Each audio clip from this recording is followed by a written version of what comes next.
Okay, hi everybody. This is the regular board meeting of the Kirkwood Meadows Public Utility District for Saturday, March 13th. It's 8 a.m.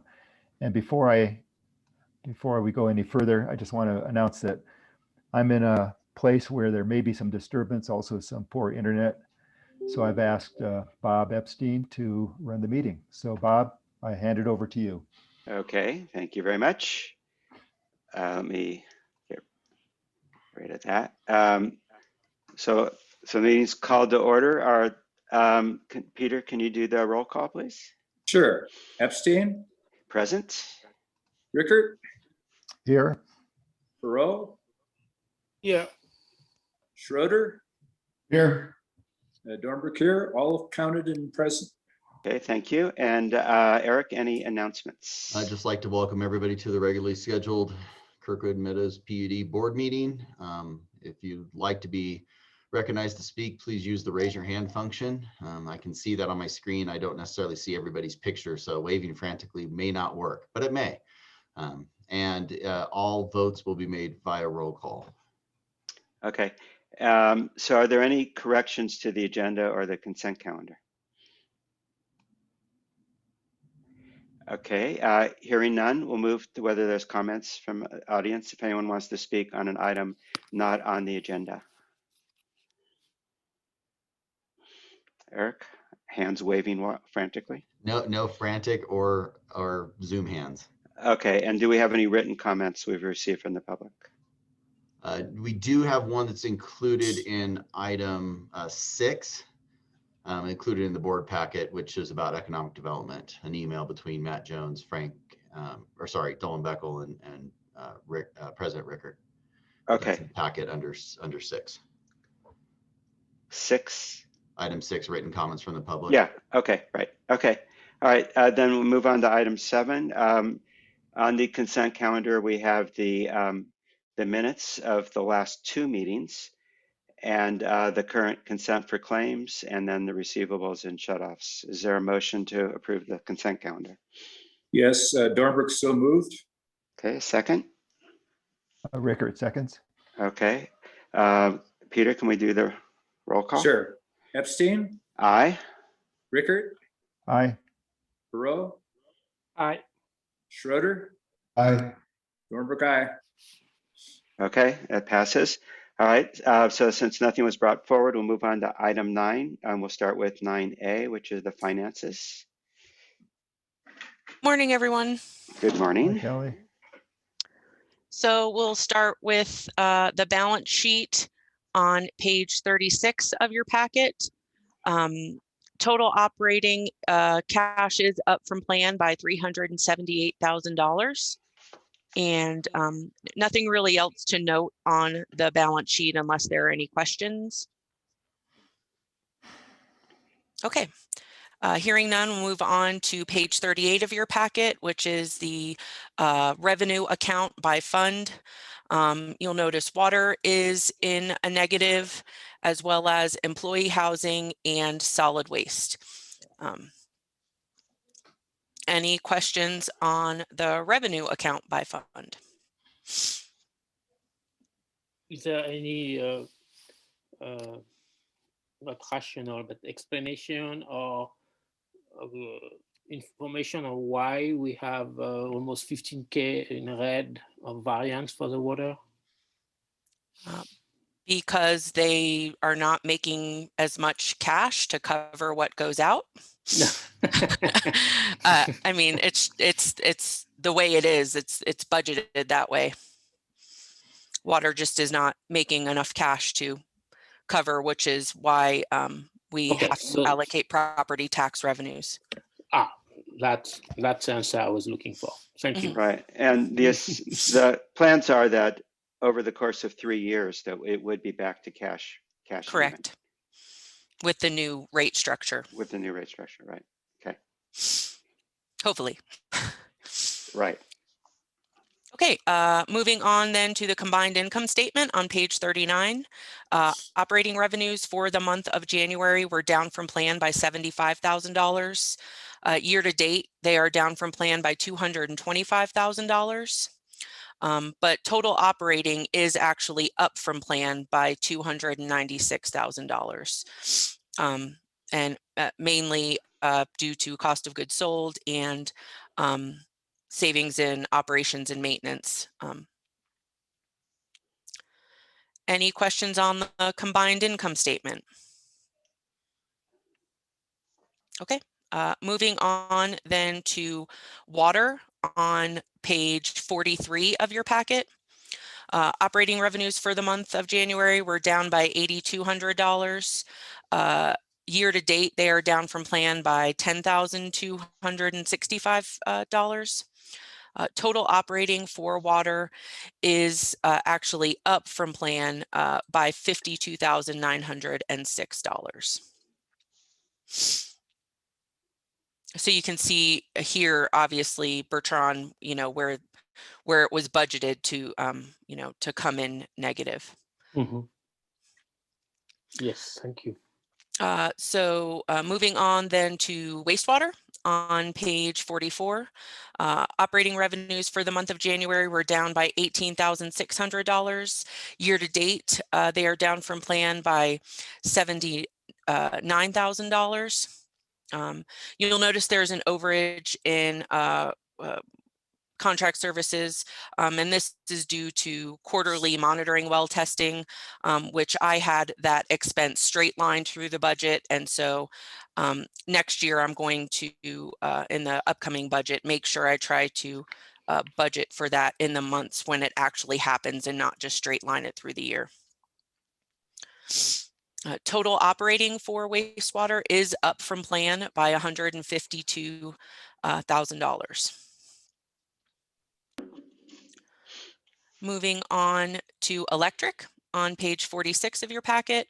Operating revenues for the month of January were down by $40,567. Year to date, they are down from plan by $31,600. Total operating for electric is up from plan by $89,500. Moving on to propane on page 49 of your packet. Operating revenues were down from plan by $7,500 or $7,600. Year to date, they're down from plan by $114,000. Total operating for propane is up from plan by $25,750. Hey, Kelly, can we go back to snow removal? Sure. Previous page. Yeah, I have a question. Don't know if you and Eric can answer this or not, but it's showing that salaries and wages and the associated payroll taxes and benefits are about $35,000 over budget. I know that some of that, from discussion with Eric, is due to more mechanical work on the equipment, snow removal equipment, than planned. So our mechanics spent more time on that than planned. But what I'd like to know is how much of that is due to all the work that's been done on the driveways. Do we have an answer for that? I would say 80% of that. Yeah, so what I can tell you is my time, Rick's time, and Drew's time is around 31,000 and some change dollars with the overhead and salaries and wages plus benefits. And we definitely did not budget that much. I couldn't tell you how much over it is, but I know it's significantly over what we had originally budgeted for administrative time. And then the other component is mechanic work. Thanks, appreciate it. Those are the two biggies. And I can get you a breakdown. It'll be, because I know how many hours we have in administrative. So all I can just go back to the original plan and tell you how much over we are on those. That won't take long. I can get that for you, get that answer for you this week. Thanks, appreciate it. Even still though, with the overages and salaries and wages, snow removal is actually performing better than planned by $16,500. So. But I think that's probably because we haven't had so much snow. Right. Right. Okay. Moving on to solid waste on page 50 of your packet. You can see total operating for solid waste is down from plan by $38,649. And obviously you can see that is mainly just due to the overage in salaries and wages and our actual tipping costs. Any other questions on income statements? Okay, great. We'll move on then to the income statement comparison on page 52 of your packet. So you can see January of last year as compared to this year. Commercial revenues are down by $126,000 and residential revenues are up by $170,000.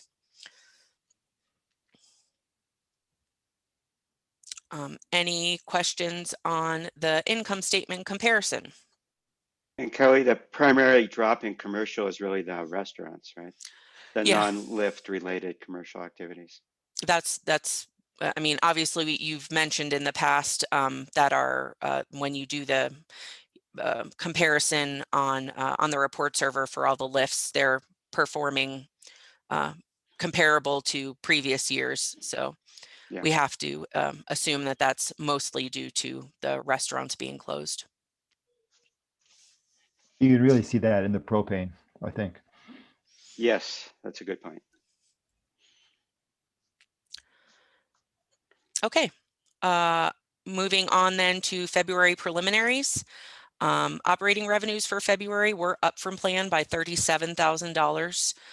Year to date, that brings us down from plan by $187,000.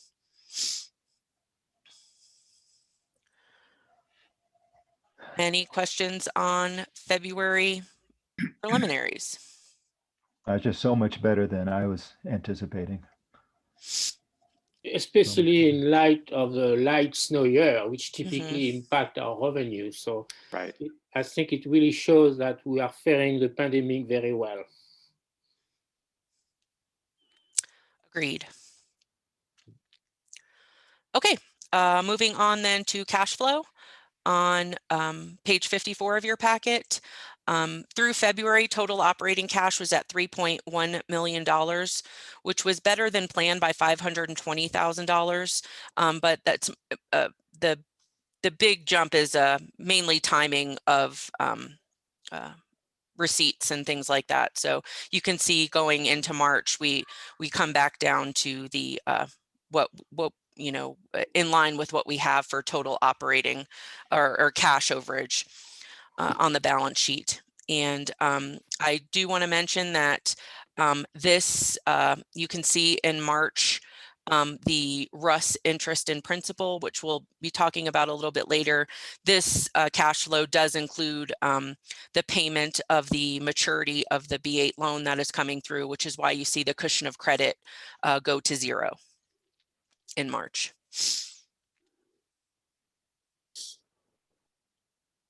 Any questions on cash flow? Okay, moving on then to known budget variances. There was nothing new added to budget variances this month or through January, but all of the balances for solid waste, dumping fees and salaries and wages and snow removal wages were updated through January. I have a question actually that's on how we process some of them, especially in light of a topic we'll be discussing later on the electrical rate. And one of the things I understand that was looked at was what is avoiding cost, something like that we call it. And I just want to know when we compute that, I understand based on the table I've seen that we actually include the diesel that we use for the power plant, but are these variants, for example, the ammonium spill cleanup of 30K, is this included in when we do this avoided cost calculation?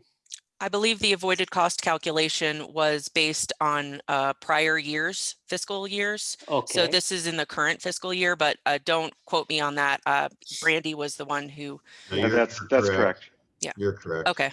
So talking for the other year, if it was done on the previous year, when there is specific incident like that, I want to make sure this is taken in consideration when we do the avoided cost, for example, because that's a cost for the power plant, for example. For Yes, this. it's part of our financials. And so they pull the numbers from our financials. Okay. Yeah, we don't use the prior year budget numbers. We use the prior year actual numbers for each fiscal year when we do the calculations. So all things like this would be included. Thank you.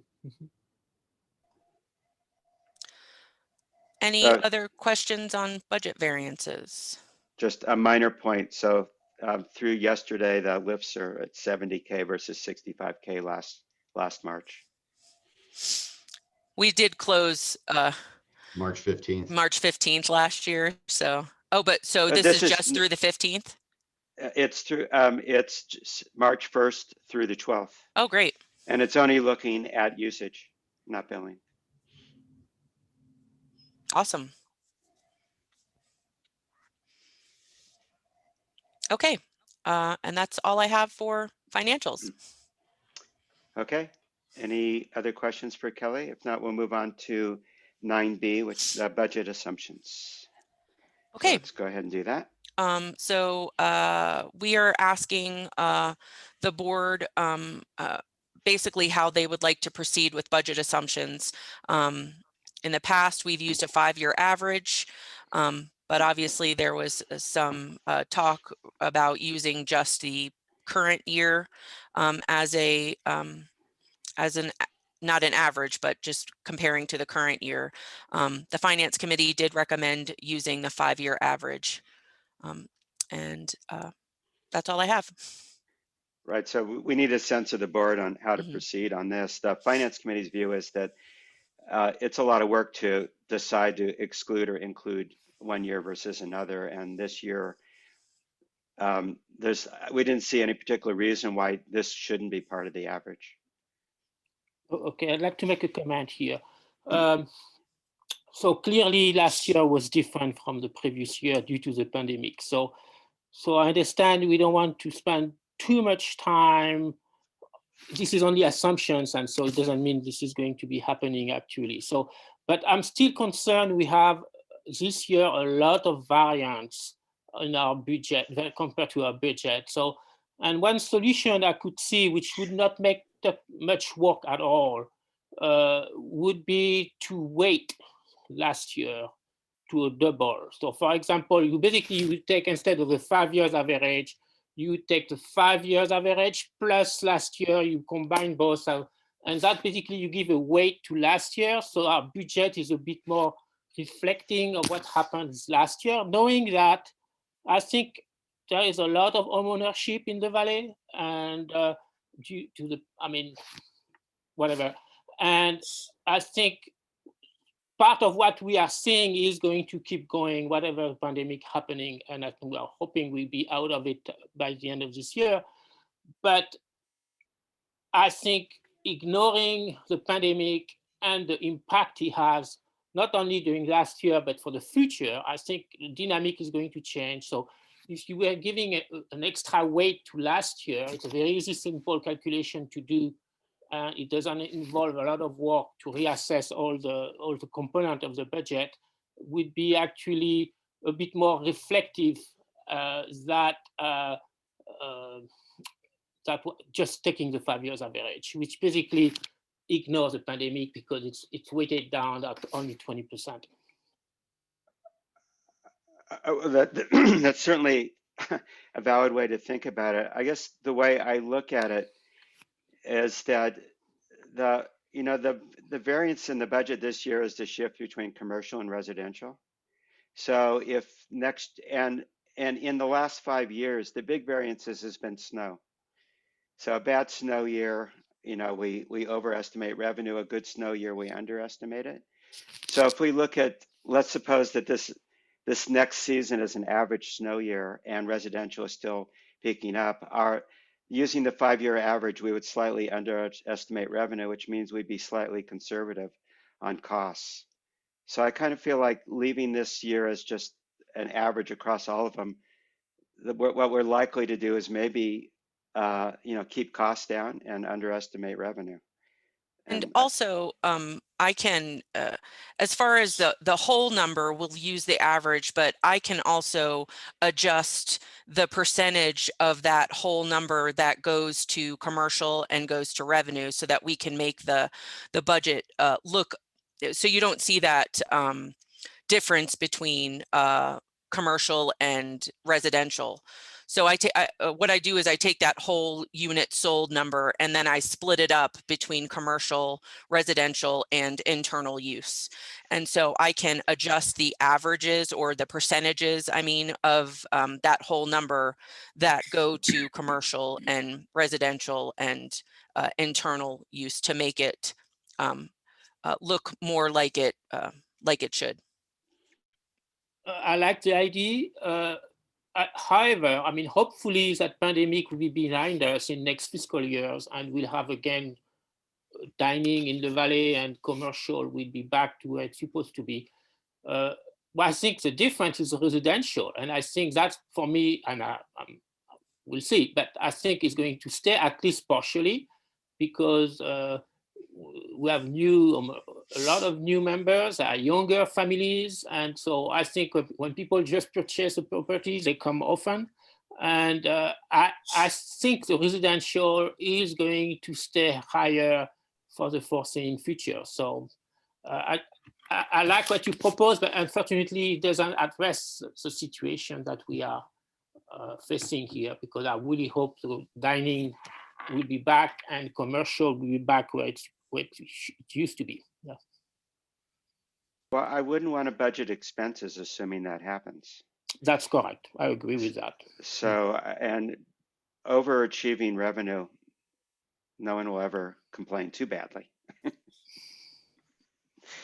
So the other thing I just mentioned, because we'll look at the performance reports a little later, and having included what we had budgeted was a very helpful addition to those reports. But I was looking at that, and again, really kind of where we're mostly down percentage-wise is propane and I think solid waste. I mean, wastewater treatment. And I think that's largely because of the dining. And so if that bounces back, we'd be underestimating that revenue, right? That particular revenue if we waited this past year. So I'm just a believer in using 5-year averages because there's always something. It seems like there's always something happening that's unexpected. And the 5-year average I think for all of our services is the best way to, I mean, we're not trying to predict, we're just saying this represents all kinds of conditions and situations and it blends it together. And we're not that smart to know what's going to happen. So let's just use the average. And that's why we went to the 5-year average, was so that we could include those drought years. Previous years, we had used a 3-year average. And so then we went to the 5-year to make sure that we were including those drought years. So I agree with what Eric said. Okay, John or Peter, do you have any comments you want to add? This is Peter. I'm good with staying with the 5-year average. Okay, and John? I'm comfortable with that. Okay, thanks. Yeah. I mean, we already talked this through and had kind of a similar conversation as part of the finance committee and arrived at the 5-year average. And I think that's the best approach for the reason Eric gave is I don't think we can predict. I think we ought to just, use the data that's available. I do think that Kelly's suggestion of looking into the percentage of it allocated to residential commercial is a good idea. We'll leave that to staff's intelligence on that. Okay, Kelly and Eric, do you have your guidance then? I believe so. Okay, Yes, no, much appreciated. So as we go through the budget process, we will not be revisiting this umpteen times and making more work for poor Kelly. So that'll be great.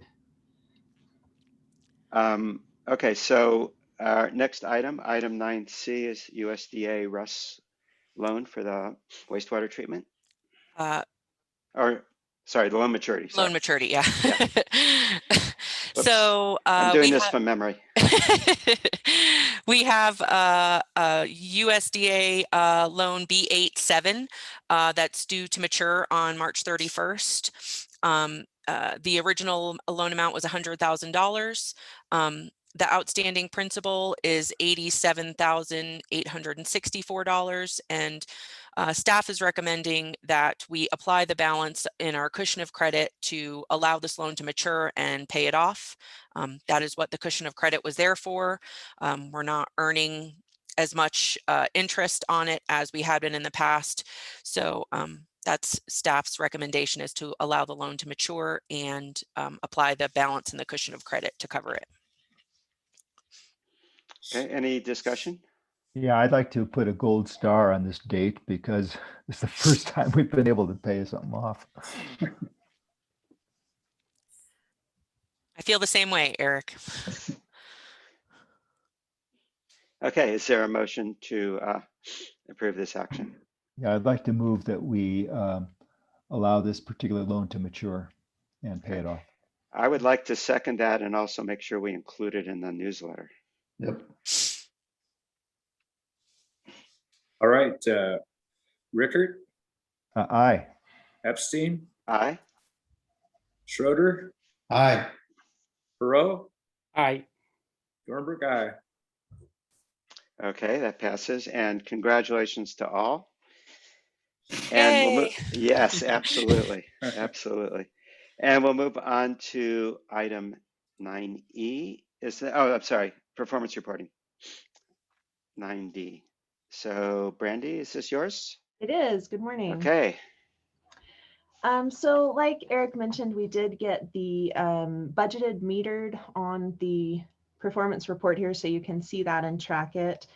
If we take a look at electric, we had no production from the powerhouse in February, which has been a long time coming. Yeah, Eric, We can were you- at an 8%. thanks. We were just waiting for the right slide, that's all. Go ahead. Oh, sorry. Yeah. An 8% loss in February for electric, 11% year to date. And our sales of metered kilowatt hours are slightly higher than budgeted. I mean, isn't that amazing? I mean, who would have predicted that we would go through a pandemic year and low snowfall and be within 30,000 kilowatt hours out of 4.8 million off on the budget? That's just amazing to me. I was also pleasantly surprised to see that. Propane, though, as mentioned, is a little lower for metered versus budget. So for the month of February, we're running at a -4%, -2% for the year. But then you see about a 2 million cubic feet less actual metered than budget on that one. One note as we go over to water, I talked to Kelly this morning. The budgeted metered gallons that I have here for water do not include irrigation gallons, but our actual metered total here in performance reporting does. So I will update that so that those numbers track a little more closely. For February, we had a production of 1.7 million gallons. Our unidentified system losses were at 1%, bringing us to 13% for the year. And lastly, wastewater. Our influent meter at the plant measured 1.73 million gallons. 11% of that was unidentified or I&I. Bringing us to 18% for the year. And that is all I have, unless there are any questions on performance reporting. And it's 11%. I'm sorry, go ahead, Eric. Oh, I was just going to say, going back to what Bertrand was suggesting in one of the previous items, the one service that you really might consider weighting in some fashion, as Bertrand suggested, is that solid waste, because that is a big difference, and who knows if that'll persevere, but it might well. So just something to consider, I think. Yeah, my other question is how much residential activity, do we have enough water capacity to handle a large increase in residential activity? Is that a risk at all? Yes, it is a risk. Okay, so I assume we'll be discussing that in the hydrology. Okay. Yes.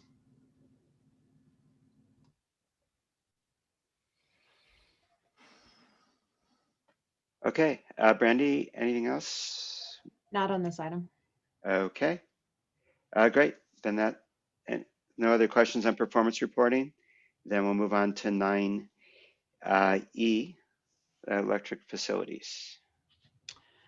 So on this one, we have been working with one of our associations, the CMUA, to address a CPUC decision requiring physical security of electric assets. So far, the CPUC decision only is a requirement for IOUs, but it's widely expected to trickle down to POUs, which are publicly owned utilities. So we've been working on this and putting together a physical security assessment, and a draft of this is included in your packet. It is an assessment based on a statewide straw proposal that defines what critical infrastructure is. And we are so small that none of our facilities, not even our substations, come anywhere close to meeting the requirements to require an additional assessment and potential mitigations. So basically, we have put together this draft, which has to go through 2 reviews. One, an independent review, which the Sheriff's Department is taking a look at for us for Alpine County. And then a qualified reviewer, which CMUA is still looking for the qualified reviewing entity. It may well be Cal OES. But we are required to do this. We're required to do it periodically, and the draft is in front of you. We're hoping that the board can take a look at that and give us any comments back. Those comments, along with the qualified reviewers' comments, will be incorporated into a final document that will come back before the board and then go to our final reviewer before we send it to the CPUC in June. And I'm happy to answer any questions on that process. The only thing I would just add to that, Brandy, the qualified reviewer, she mentioned the CMUA was trying to figure out who it was. And the reason they're doing it is because CPUC has not told us who that could be yet. So CMUA is working with CPUC to find that answer out. I've been on a couple of calls where they're still trying to get staff to give us an answer from CPUC, and they've not done so to date. So no one knows who it is going to be yet. That is absolutely correct. And there is some thought in the CMUA working group that if this qualified reviewer is not identified prior to June, that we should simply submit our report to the CPUC, and all that will get sorted out after the deadline. Well, even if they identify a qualified reviewer, the chance that that reviewer has enough personnel to review every utility in California by June seems low. Yes. Well, I'm a bit confused on one thing, because CPUC doesn't apply to us because we are POU, not IOU. But nevertheless, you seems to imply that we have requirement that we need to fulfill. So what is it? Are we doing that on a voluntary basis, proactive basis, because we think it's coming to us, or are we actually required to do it today? Well, as her report states, and hopefully everybody read it, I'll read the sentence again. Though POUs are not currently required to perform this assessment, it is anticipated this will become a requirement. Okay, so yeah, so that's what I understood, but she said we are required to. No, we are not yet required to. Not yet. Right, that's what she said, we're not required to. But we're probably gonna be required to, so we're just being proactive because it's so simple for us to do. There's very little work for us because none of our assets rise to the level that we have to do the more detailed and expensive work So asking a slightly different question that's not implied by this physical security, we obviously want to make sure that we are protected against vandalism and other things. Are there any areas that even they don't rise to the level of critical infrastructure that we'd want to improve? Yes, we had it in the capital budget to put gates at the powerhouse, and we continue to believe that that is a important project to get done. Was that in this report? No. Okay. That was kind of my because question. we don't have to. So we have things we're doing for physical security, such as the cameras we already have there, the gates we're going to install.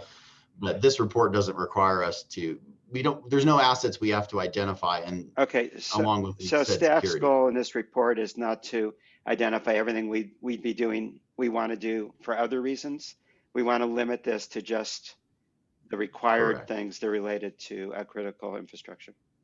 Yes. Correct. Okay, so when we review this, we shouldn't look at anything else. We'd be happy to accept any comments, but for the purposes of this report, we are looking at required only. Okay, thanks for that clarification. And the deadline for the board, what would you like to set for feedback? If we could have that back before the next board meeting, that would give us plenty of time. All right. So as far as facilities that I felt are a bit vulnerable, I think it's a propane system. I mean, it's really in the open. I mean, I know there is a little grid, but to me, it's scary that people could come actually to this. And since that's not on the agenda, why don't we, when we come to general discussion, why don't you bring that up again there? Because that is something that we've identified in the past, and it's been tricky to secure it and still do snow removal, if I remember correctly. Yeah. Okay, anything else on this item then? That's it. Okay, thank you. So we'll move on to item 9F, the hydrology study.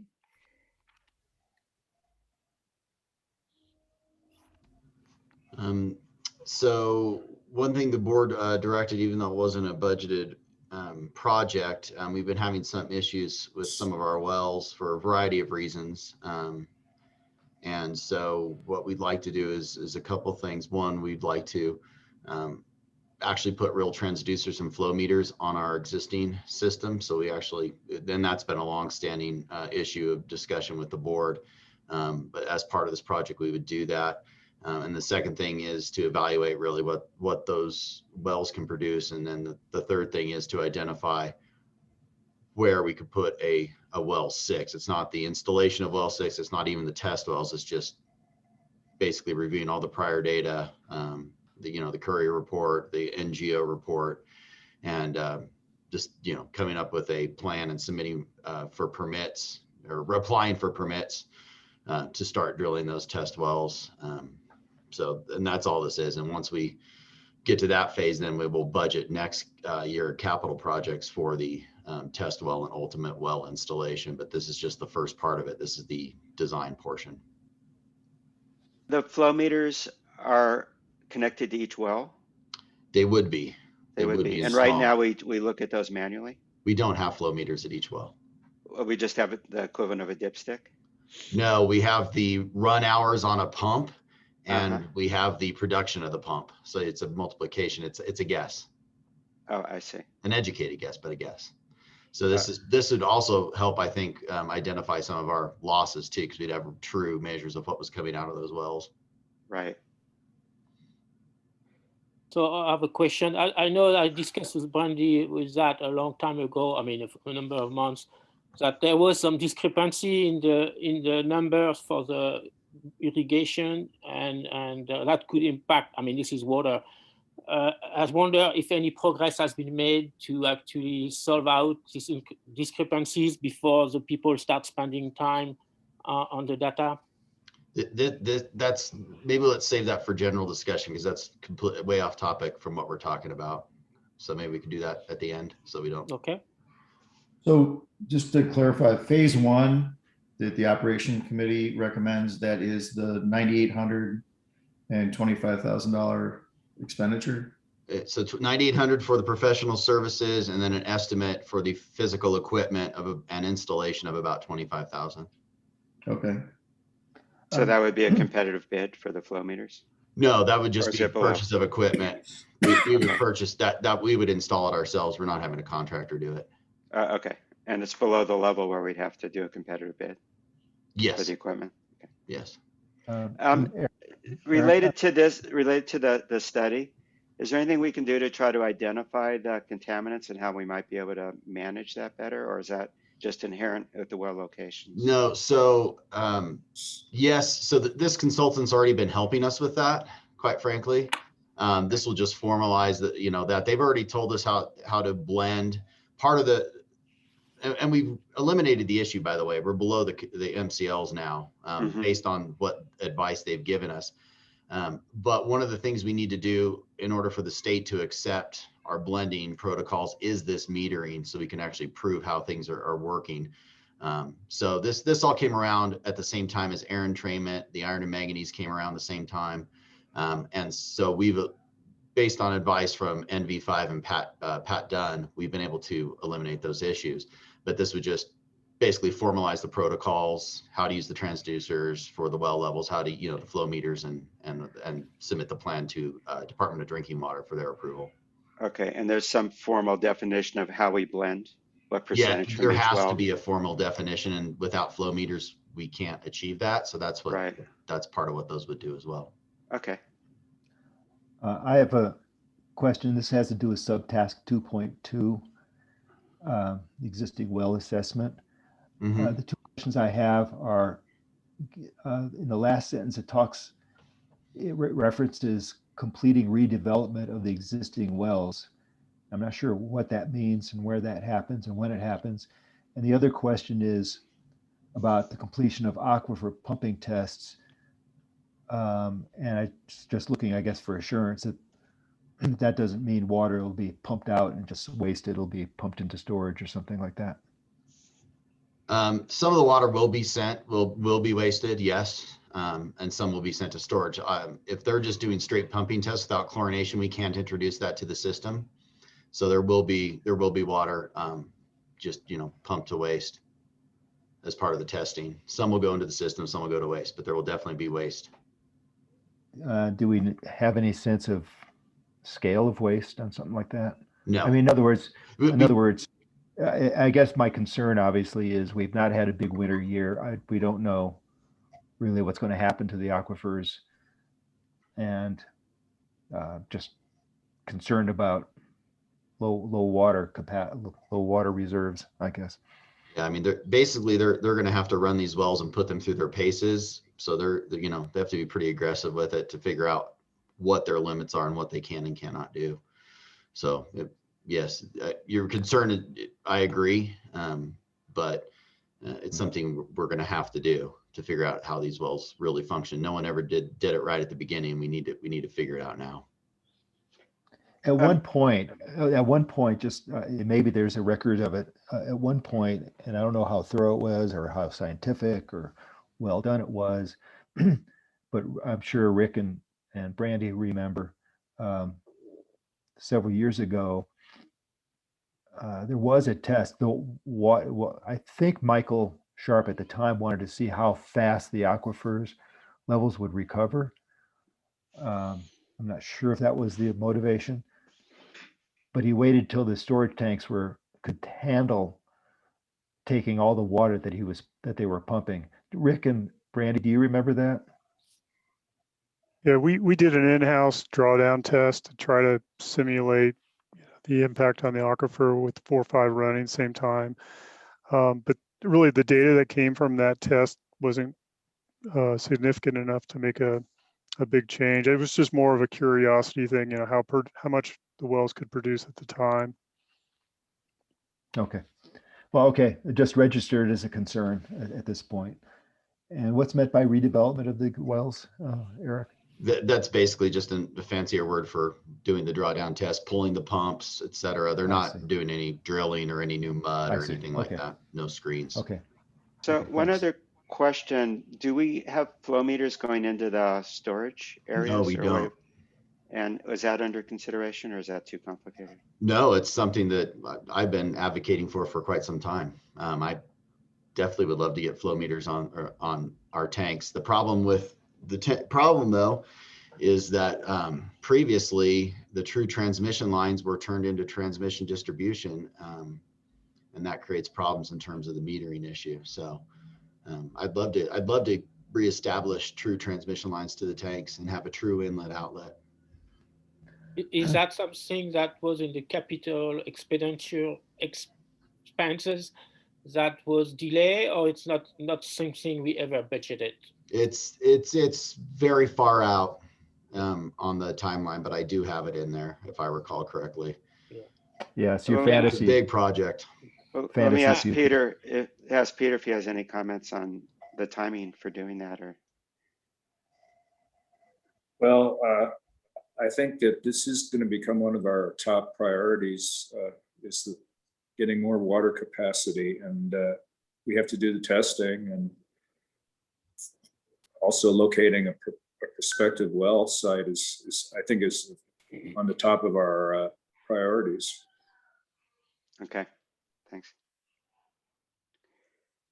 Okay, are there any other questions on this budget proposal or expenditure proposal? And are there any questions from the audience, Eric? I'm not seeing any hands, Bob. Okay. Is there a motion to approve? I move so. Okay, second? Norbert, second.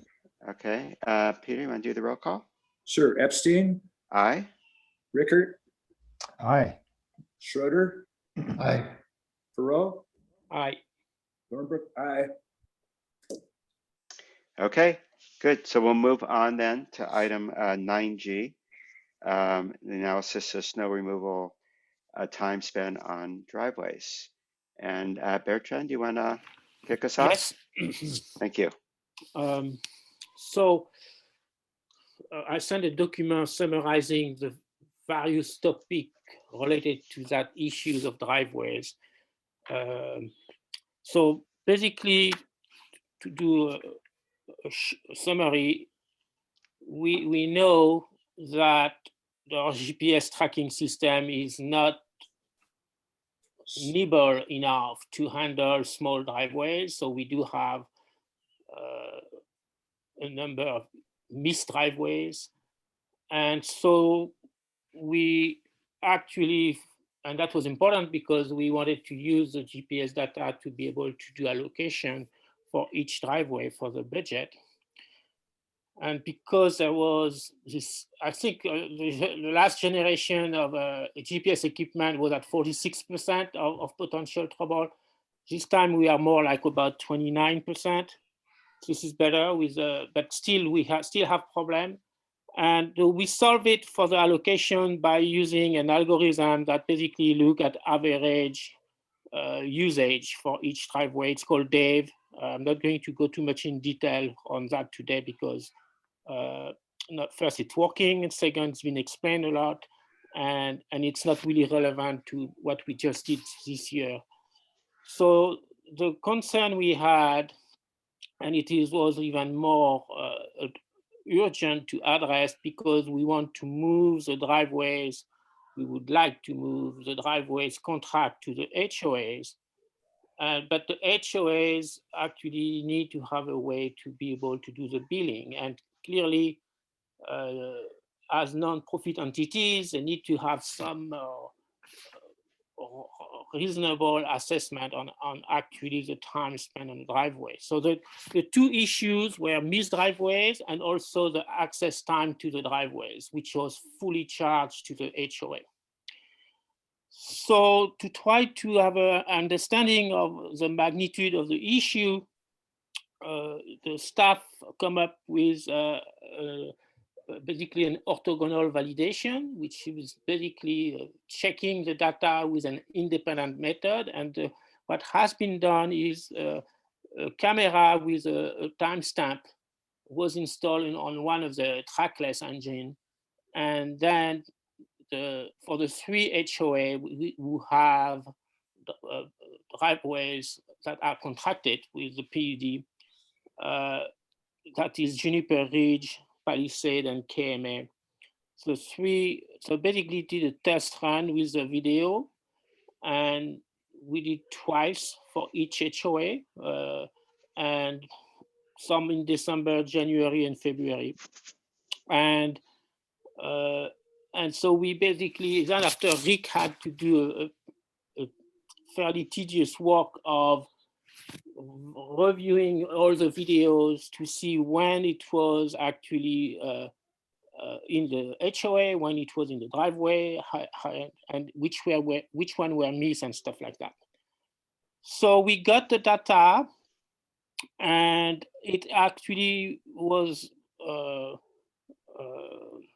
actually, I mean, this is definitely the reference we need to look at. So basically, this is the best curation I can think of, is basically reviewing second by second what's happening during a route. So, so this is what we should consider as the gold standard here. And so what we find out, there was two things. First, we find out that we are still missing a fair number of driveways. So, I mean, sometimes actually they are just because the GPS will not report it. And sometimes I find it ironic actually, because Bob Epstein has spent a lot of time on this snow removal thing, and actually his driveway was omitted by the operator. So,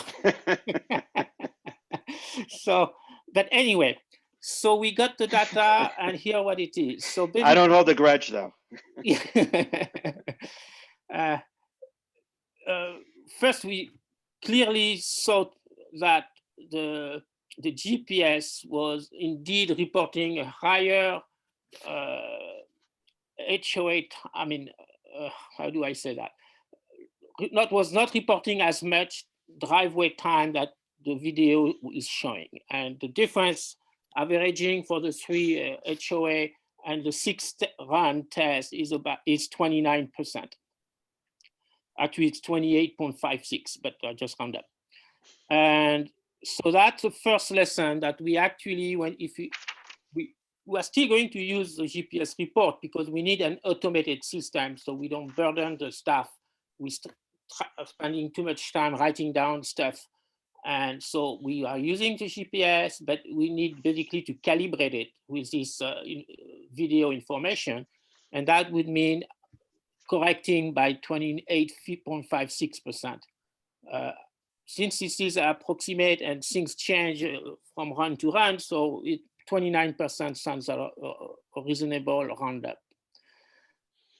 So then the second thing we find was that, so what we could do is basically compute using just the video data now, how much time was actually spent in the HOA versus to basically to contract the driveways, and how much time was actually spent in the driveways. And so and that's different for the 3 HOA, and it is expected to be different because they have very different characteristics. Length and how many, the density of the driveway, and for Juniper Ridge, for Cornice Court actually, there is no place to blow the snow, so they have to move the snow twice instead of once. And so Bertrand, let me yes? suggest that Eric skip ahead to your chart. I think it's one Yes. page down. Thank you. Now you can actually Yep. see the data. Exactly.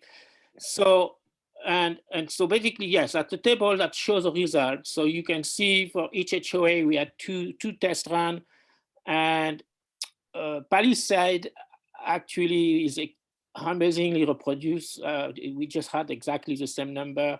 And so for KMA, it's actually quite good, knowing it's a big HOA, and snow condition can make a differences.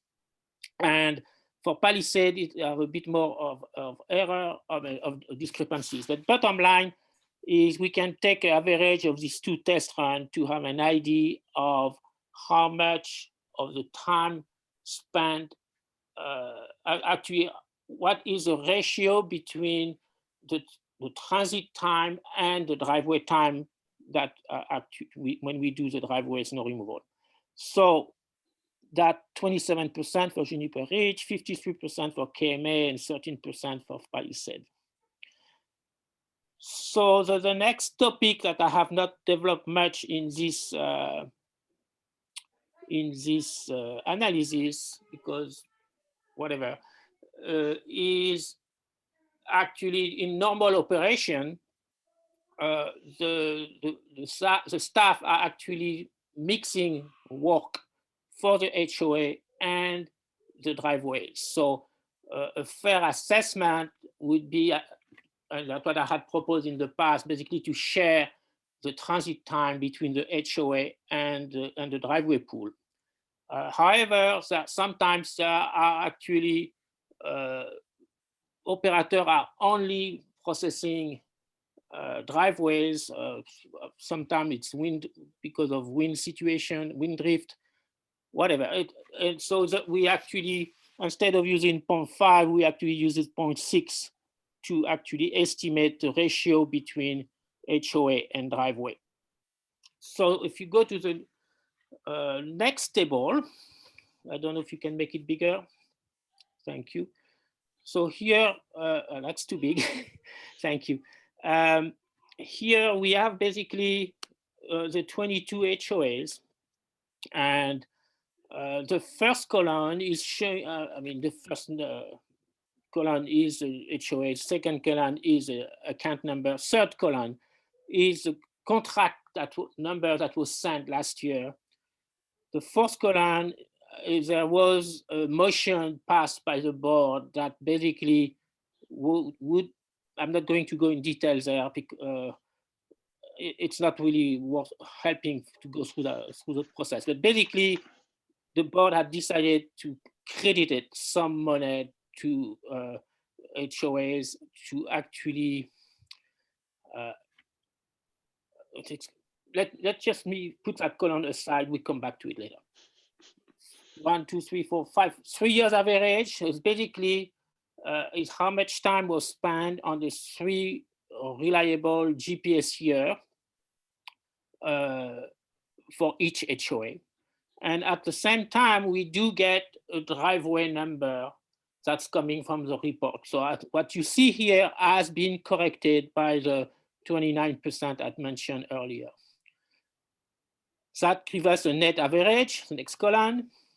So then after we can estimate the driveway transit time, I mean the transit time allocated due to the driveways, which is basically computed by applying that ratio I was showing of 27, 53, and 13% for each of the 3 HOA, and also applying a 60% coefficient of allocation for driveway versus HOAs.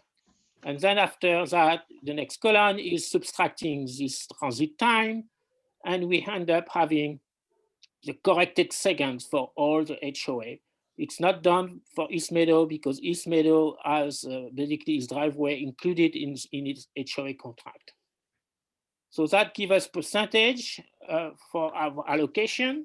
So the big difference here now, if you go down on the table, is contrarily to what was done the previous year, the 10% adjustment that was arbitrarily allocated to the 3 HOA was actually not allocated to the driveway pools. And instead, it was basically staying in the HOA budget, and that was resulting in an increase to the other HOA because the 3 HOA with driveway had their allocation reduced.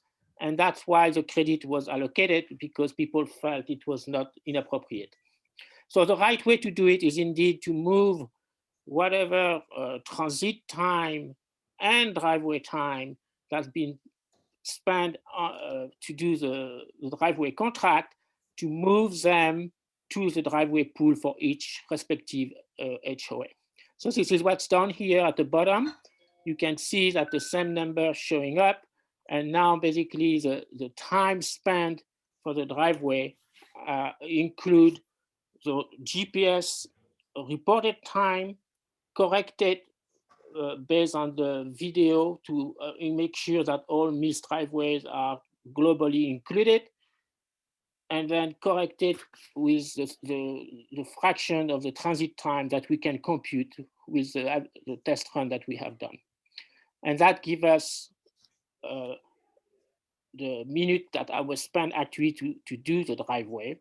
But now the big difference is the driveway are 3 pools that are part of the same snow removal budget. So each time there is any change on the minutes, the money is not moving to the other HOA, the money is going to be moving to the respective driveway pool for the HOA. So, let me go back up at the column if you can. So, so the last 2 columns are basically showing after the correction that was done to the HOA, which unfortunately result in a $14,770 budget loss for the district, since we had done a credit to the HOA, but we had not changed the contract for the driveways. And so if we do, so that the penultimate column is basically the actual price for the last year with these driveway numbers. And actually, I'm sorry, I'm confused here. So the penultimate column is the calculation using the correct driveway time and the correct transit time, and without a 14K loss. And then the last column is what was the result of the 2020 contract, including the 2020 credit. So that's what the numbers are coming from. If you can move a bit down now, actually it's up, it's just slightly up.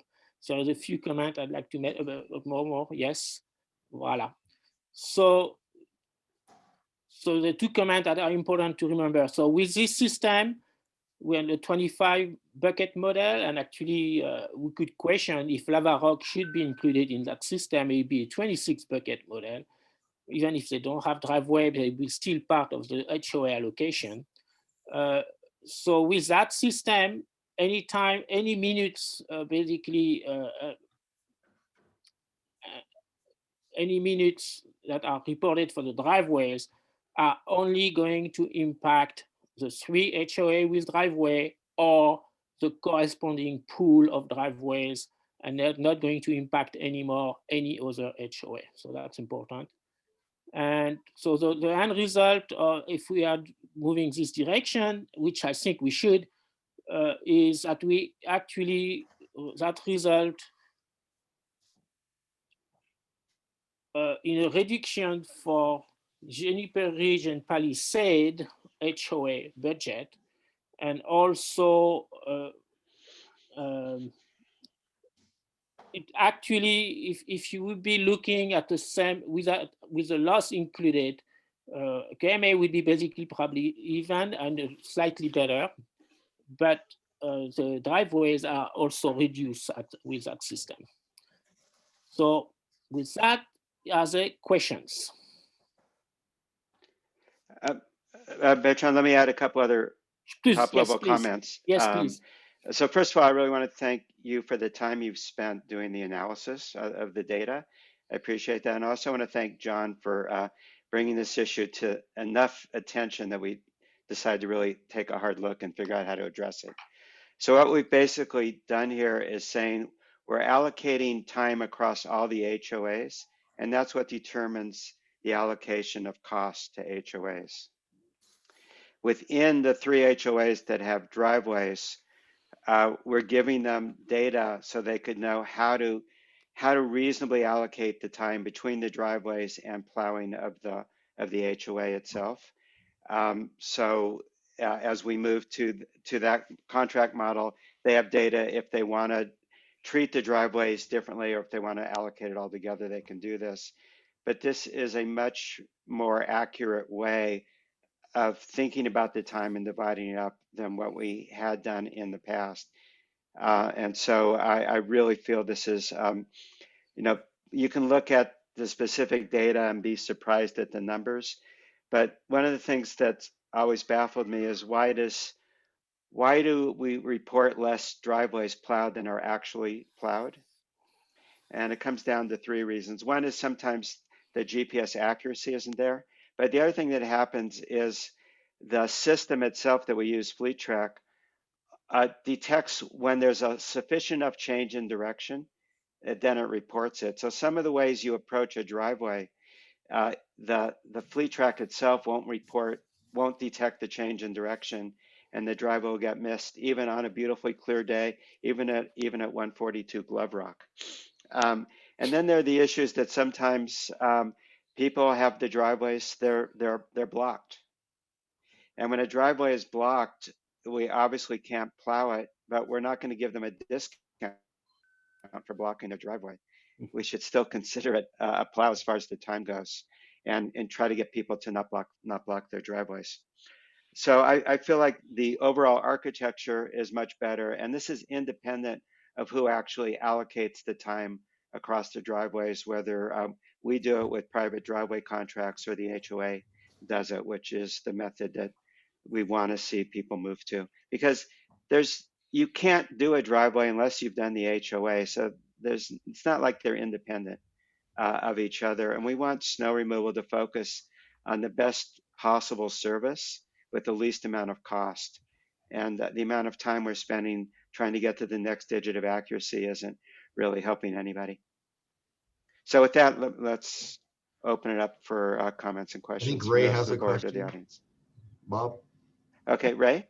Hi, good morning. I'm Ray Charis. I'm the president now of the KMA Homeowners Welcome. Association. And one of my questions is about the amount of transit time coming in, because that's what I thought would probably happen in the past, because I thought they were coming in, after the roads were cleared, then the driveways were getting cleared, and so you'd have that extra transit time. But would that be reduced then? If we go to the one system of the charging, and why is it so much more? Is the transit time so much more because we're just farther away? Bertrand, do you want to comment on that? So there's two things. It won't change any. What we try to do is actually to remove the snow removal should be independent of the tracking. So whatever decision the staff is making on handling snow has nothing to do with that. So whatever we do here should not change the level of service. That's the first question. Second thing is, it's the transit time. It's not a transit time between the KMPUD loop road to the HOA. The transit time is the time spent within the HOA to access the driveway that is currently built to the HOA, and clearly the HOA, the driveways need to pay their share of the access time to the driveway. It should not be the HOA responsibility. That answer your question? Okay. Yes. I noticed this year, with the use of the smaller little equipment, it seems like they come in a lot, but not really do any driveways. So I am concerned a bit about that transit data. So I don't understand the concern. Can you say it again? Well, they're using the little smaller equipment to do the driveways. Well, actually, that data is not looking at what was done this year, so it will be totally independent of whatever. Okay.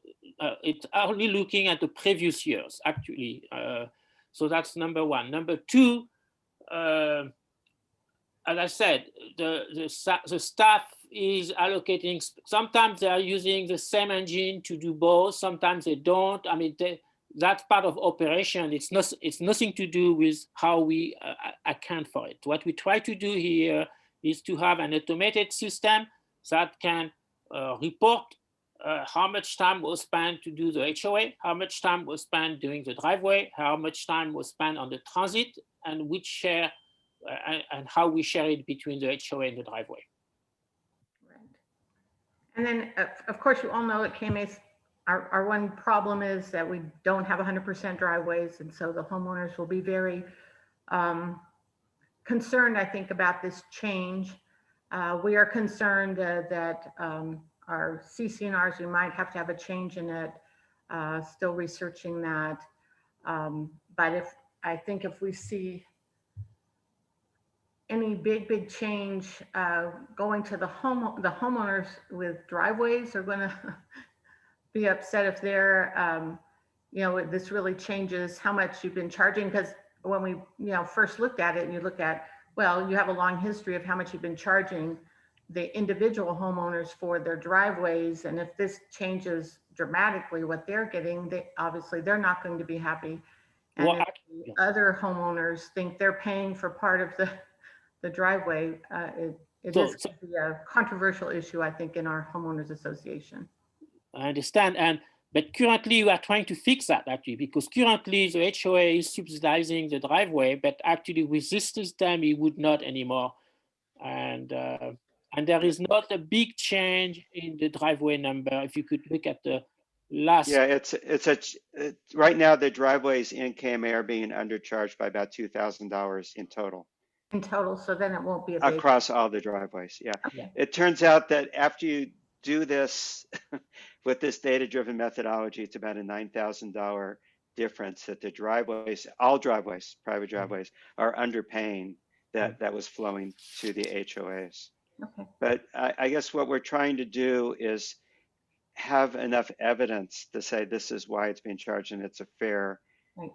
It's a fair number. And that, of course, will help us with it. Right. And so what we're trying to come up with is a way of, regardless of who's billing the driveways, there's a way to account for it that encompasses everything and is reasonably, is fair, and it's as accurate as we can do without spending more money on it than it costs to plow the driveways. Right. So we share, when we say we share your pain and want to make it work. Very new pain for me, but thank you. Well, okay. But there is a good point there, which is the large deltas year to year are disconcerting to both the associations and the driveways, right? Right. So what do you think this will calm down in future years? Because what the concern was stated there and what was the concern last year is just pretty large changes from year to year that were surprising to the homeowners. Yeah, I agree. And what I think we do is I never want to say the last change, but we use this allocation method. We have enough. I think I'd refer to Bertrand, but I think this year and the previous 2 years have enough confidence in the data and how it's been curated that we would just say these are the percentages, and we're going to stick with those and not review them every year, not make changes every year, but review them periodically to see if there's something new that we've had to learn. So I'm hoping that this is the last one. Well, and as you can see, it isn't a big change. Yeah, actually, last year was flawed. I mean, clearly, we had a problem, and it was, I think, improperly solved. But that was last year. So at least here we would not fall again on the same trouble. And I think, again, the HOA were subsidizing the driveway, and we are fixing that. And that actually a keystone for actually being able to move the driveway contract to HOAs, because until a fair assessment could be made, my understanding is KMA would not have been interested in doing it. So I think, yeah.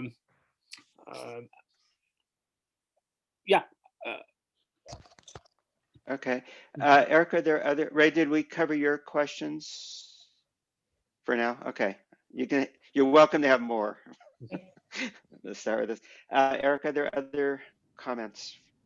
I'm not seeing any raised hands. No. Okay. Eric, Rickard? Yeah, I have several questions. It seems to me, so I'm a little confused by what I think Bob said, but if I look at the subtotals for the last two columns for the HOAs, all HOAs combined, it's 570 versus 547. If I add the $14,000 to that last column, which was the credit, it's 561. So basically with this methodology for this past year, the HOA total, all HOAs would actually go up, and which must mean that the total for all driveways are going down, which means to me that we were overcharging driveways. The driveway bucket was too big. Yes. Okay, That- so that is that- accurate. That's an accurate statement. Yes, it is. So we were overcharging the driveway compared to the HOA in the previous years. That's correct. Overall, yes, Yep. okay. Yep. Okay, so that's number one. Yep. Let's see. Can you, I'm sure you guys know, can you tell me how many driveways are in each of these three HOAs? I don't know the exact number, but we can infer there is 57 driveway, if I'm not including East Meadow, of course. 57 or, I'm sorry, Bertrand, was that 57 or 67?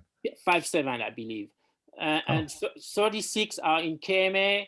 I would say, Bob, maybe you can help me, but about half and half between Juniper. No, actually, there are probably a bit more Juniper Ridge and. Well, let me just correct. There are 67 signed driveway contracts for this year. Oh, okay. I was off by 10. If you And give Bob, me a do you know minute, the breakout? I could let you know in a minute. I don't have it memorized unless staff already knows. I'll look it up. Okay. Should be 36 KMA. Why don't you keep Let's asking? see. I'll work on that.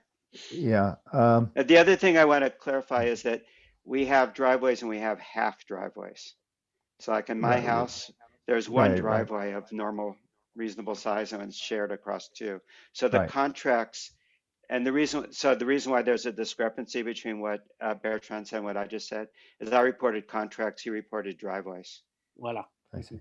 And we have, I see. I guess it's 12. We have a 12 shared driveways. So that's why we're both right and the numbers are different. Okay. All right. All right. Is there any reason, and maybe this is more of a budget agenda item, so Bob and Eric, let me know if you prefer to wait until we're in the budget discussions in the coming months.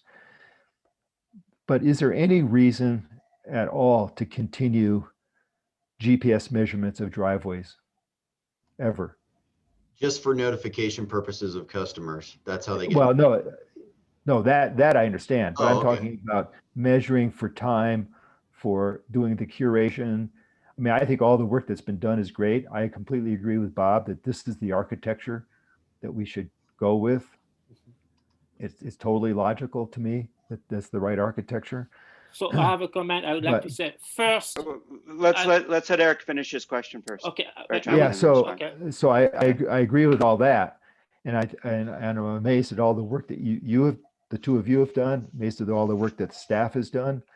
I know it's a lot of time and it's been a lot of money to do it. I think to come up with the right architecture, it's been worthwhile. But now I'm wondering, is there absolutely any reason to continue to doing these measurements other than for notification purposes? And is there any reason to have more staff time put to curation and so on? Is it time to say, we've got the data for all existing driveways, obviously future driveways, we'd have to figure a methodology. And I think we can give guidance to the HOAs, give guidance to ourselves about what these driveways cost. It gives a basis for simplifying things if the HOAs were to so choose, to limit their own administrative costs. Is there any reason to continue? Curation, I don't think we need it. I think we have a good understanding of what the problems are, and with the new report generator system and the exemption reporting, we have it should. I mean, what Eric did last year is no longer necessary. That's pretty clear. New driveways is an issue, and things change. I think equipment change, and so I would I would not spend time curating like we did in the previous years, but I would keep tracking so we have a sense that things are stable and we also can handle new driveways and maybe new development if we have any. So I would not stop, but I would not spend time curating. I agree with that. It should be done automatically now. We'll come back to that probably in the next agenda item. Bob, And do then you my want to add to that? I think the main thing we'd want to do with the data now is detect anomalies. For example, when we have new drivers starting up, it's a good way to just monitor, and when things are abnormal, our report flags it so we can look at it. But once snow operations sort of get going, and particularly if we have a stable crew, we're just looking to say if there's anything new, but I don't think it's a material time. But I would defer to Rick and Eric in terms of how they would want to use it. So I'll see if they have any comments, and then I can give you your numbers. For example, for missed driveways, this is useful. So if you have a sense of operator missing driveway, I mean, it's a nice report that we can control that. So Eric, in answer to your question, there are 58 driveways that we service this year. So that takes shared driveways and counts them as one. 37 of those are in KMA, 10 are in Palisades, and 11 are in Juniper Ridge. That splits up 7 on Glove Rock and 4 on Cornice Court. Okay. 4 on Cornice Court. Okay. Yeah. Okay, that's very helpful. And my final question, again, this may be for our budgeting discussion, not for now, but apparently the both of you believe that it's this past 3 years, not the current year, but the 3 prior years the data is accurate enough to come up with percentages. Would we now, because we have been measuring this year, would we be including 4 years? We will have 4 years of data that you believe is accurate, or no? I would not object to that. I think this year, I don't see, I mean, I've not seen the data, but I don't expect any reason why we should not use this year. Yeah, this is a good year. So it's either this year in the last 2 or this year in the last well, 3. This goes back to my comment about 5 years. Yeah. And I know that year 1 was not. Yeah, we don't want to use year 1. I don't think either of us would recommend that. But all the rest, but the next 4 years comes I'm close okay to with 5. that too. Yeah. Yeah.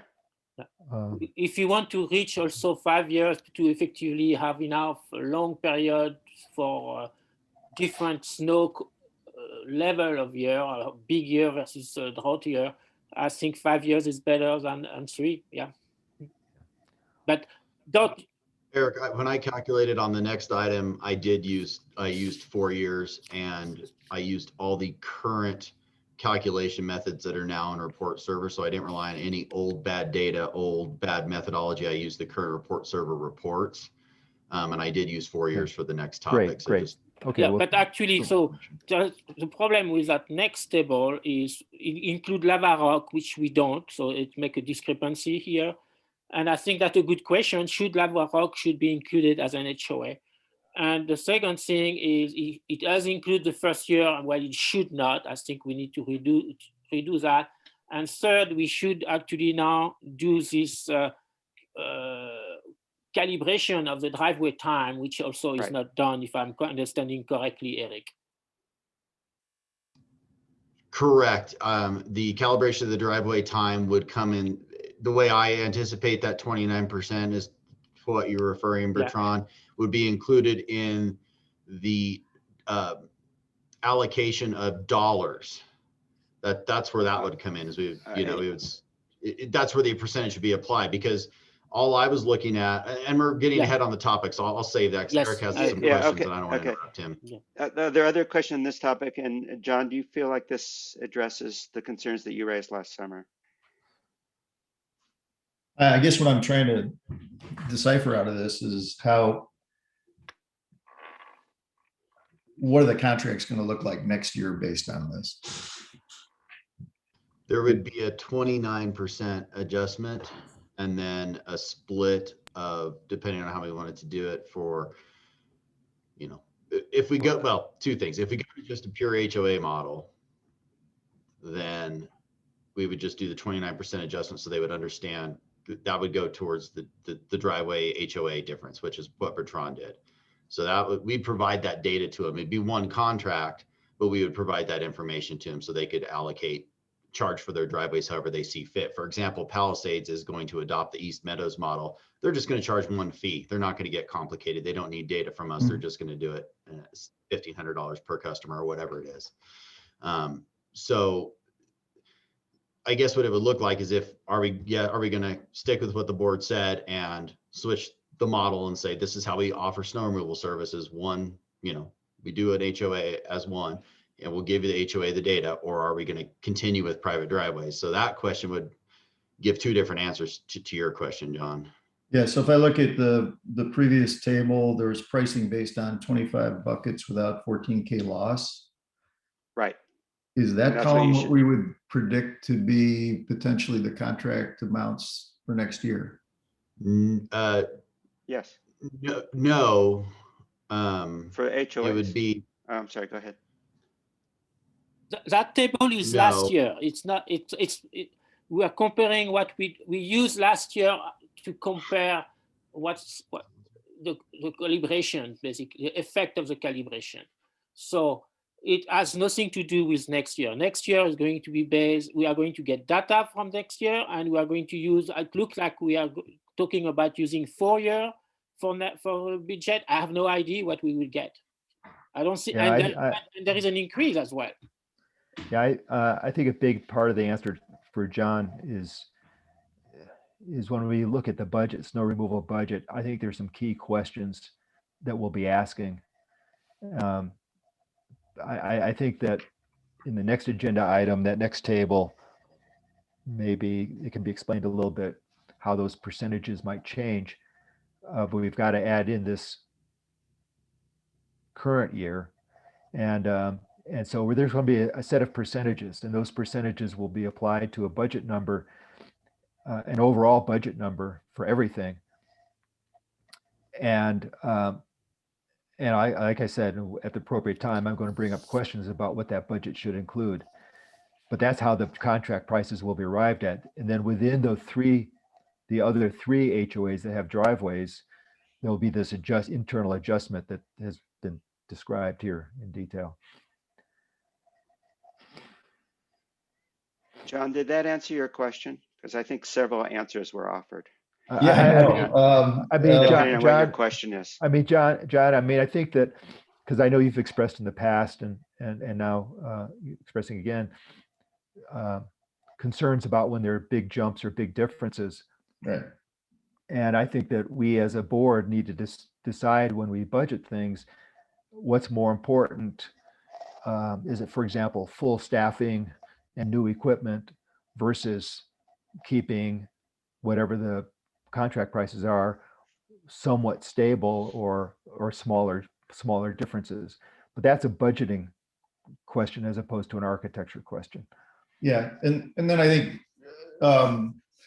some of the volatility is, I think it seems as though the GPS measurements are accurate for a large area. You know, if you go through a subdivision or a homeowners association, it's going to be very accurate. It seems like it's not very accurate for the individual driveways. And then there's other anomalies that probably are costs that shouldn't be passed on to our customers, which is, you know, it was brought up, well, if you had a new driver and the driver's slower than a more experienced driver, I mean, that's not a homeowner's issue, right? That's just the fact of running a business. You're going to have some people that are more efficient than others. So that's why when we look at the following item, then we look at budgeting for next year, I think we have to figure out how we keep this to be more consistent year to year and try to control costs. Okay, so the consistency would come from not inventing new allocation methods each year.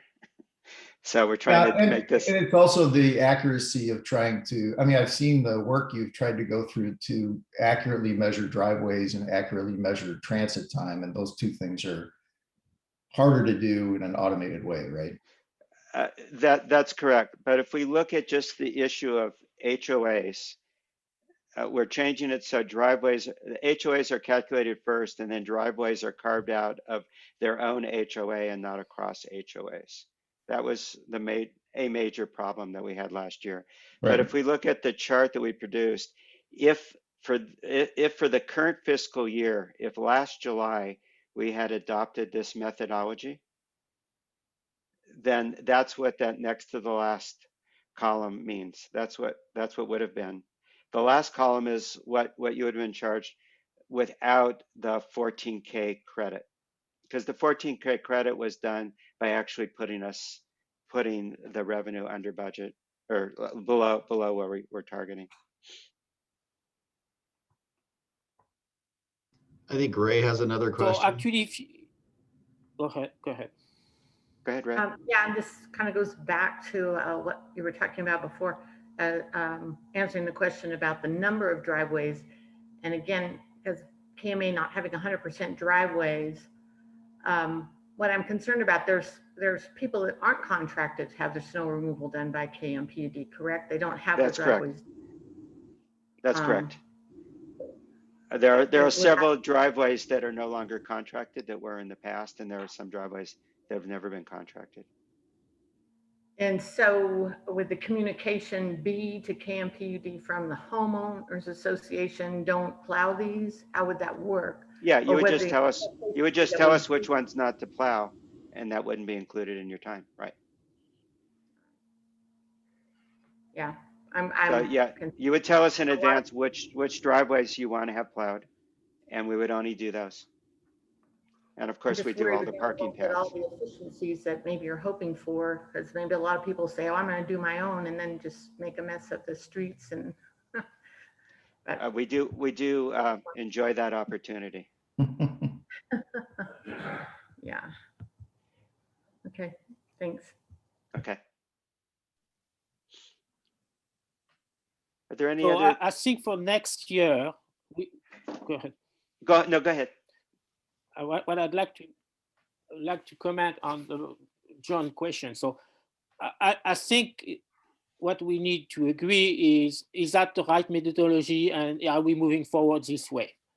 Once we do that, we could actually generate the number without driveway and with driveway, only using the last 3 years, and later, before we do actually the budget for the snow removal for next year, we will add, my understanding, we would add the current year, and would give us 4 years to work with.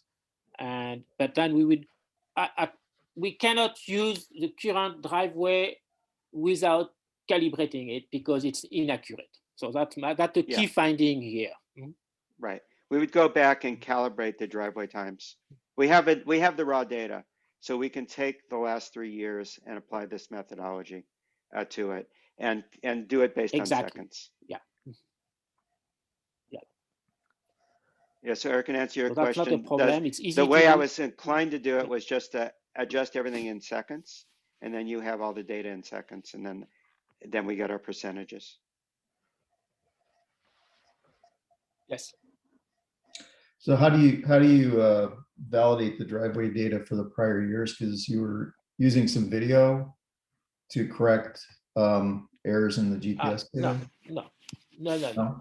We are not redoing that. This is done. I mean, we have no reason to believe that the GPS behaved differently previous year compared to this year. So actually, we use the correction based on this year data in this analysis on the previous year data. No. This is a one-shot thing. So we wanted to understand how reliable the driveway data is and how we can calibrate. And so now we have that data. This is done. We are not doing it again unless, I mean, maybe in 5 years, if you have new equipment, if we have new GPS equipment, maybe we would have to redo it. Yeah. John, I think just to clarify on your question, there's 2 adjustment factors we do. We have the total measured driveway time as reported by the GPS. We multiply that by the average number of missed driveways. And we have ways of verifying that. One things that Bertrand and I did is we went and looked at just the reported driveway times. And just for this year, the amount of missed driveways was pretty similar to what we observed on the runs. So we have a fair amount of confidence that the number used is the typical number of missed driveways. And then the transit time we think is quite accurate. So we take those, and those are multipliers or dividers on multipliers on the raw data. And so the methodology would be the same for the prior years. Okay. Yeah, without extra work or redoing, yeah. Yeah, it's just a bunch of programming times at my full rate. That rate's $400 a month. Oh, I wish it was that high. Yeah, actually, that's before tax. Yeah, right. Exactly. Okay. Anything else on this topic? If not, we'll just briefly. Eric, are there comments you want to add in on going to the next topic? On H, the driveway contracts? I think we covered it all, but this was just, yeah, it was just what do, a couple things. One, I think lava rock should be included. We've been, previously it's just been estimated for lava rock. And this, it should be included because this is a much more accurate measure. So okay. I advocate for creating the 26th bucket to include lava rock. Support that too. Mm-hmm. Yeah. And so this just shows what the percent allocations would be with driveways or without driveways based on the last 4 years, just so HOAs can understand, what it's, how much it's going to change. So, 1.9%, or sorry, what is that? 1.6% difference for KMA, for example. That'd be an increase, but how they allocate it in-house would obviously offset that with Bertrand's 29% number, which I agree with. I think that could be incorporated quite easily into the report server stuff. So I guess what this just demonstrates is it's not a big change for the HOAs, quite frankly. Yeah. So we'll redo that table. Eric, can you clarify? This includes year one that the recommendation is we do not include, or does not? This includes 16, 17, 17, 18, 18, 19, 19, 20. So it includes all the way from 16, 17. I think the first year was what, 15, 16, Bob? I'll look it up. This is the first fiscal year I could grab on report server, but I don't think we had, I think it was a partial. So yeah, it includes from 16, 17. I can tell you that definitively. It was a big snow year. 16, 17 is the first year that we had, but that year was not curated. Yeah, and there was so many changes. I don't think we can use it. Yeah. I mean, I'd be happy to just, it's not a big deal to change my formula to, if that's the board's pleasure. I just took a guess just to give you some data. Yeah, I appreciate you're just going forward on it, but I think 16, 17 had too many things that are different than the other years. It was one of our most it was a learning year. Is that the consensus of the board? Because I can take it out quite easily. Definitively for me. Yeah. Yeah. I'd strongly recommend leaving off that year. And then we do 2017 through 2021. Yes. And it'd be cool if the report generator for the driveway time would include the calibration. So we have that, we don't have multiple driveway time. We just do it and report it. So it's much easier to process.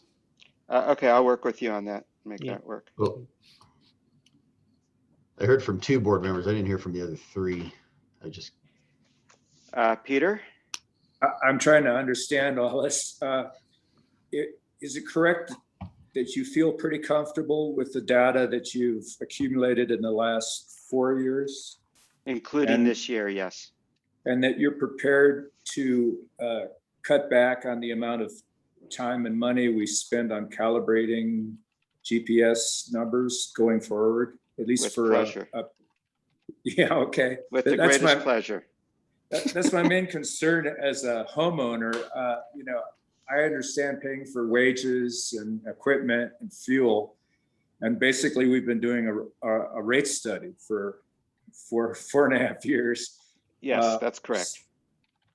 And it's driving the cost of snow removal up. And I'd like to see that go down again and just stay with for maybe the next 5 years, unless there's some massive growth in the valley with the formula that you guys have come up with. And do you feel comfortable doing that, Bob? I do. Yes. Okay. Actually, that's the goal. That's the goal. Okay. Yeah. Yeah. We're Okay, in sync good. there. Okay. Good. Eric Rickert, your Yeah. views? So number And one, include the time frame too. number one, I think the architecture is right. Number two, I've got to take you guys' recommendation on which years were accurate enough to include in these percentages. I'd obviously like to include as many years as we can, because I think that covers all the many variations in reality, whether it's operators or equipment or amount of snow, all those kinds of things. So as many years as we can, but I can't comment on which years were accurate and which years were not. Number three, I don't want any more driveway measurements. That takes staff time. Number four, I very much like these contract. I don't even think they should be contracts anymore. I think they should just be part of the HOA, at least for Palisades and Juniper Ridge.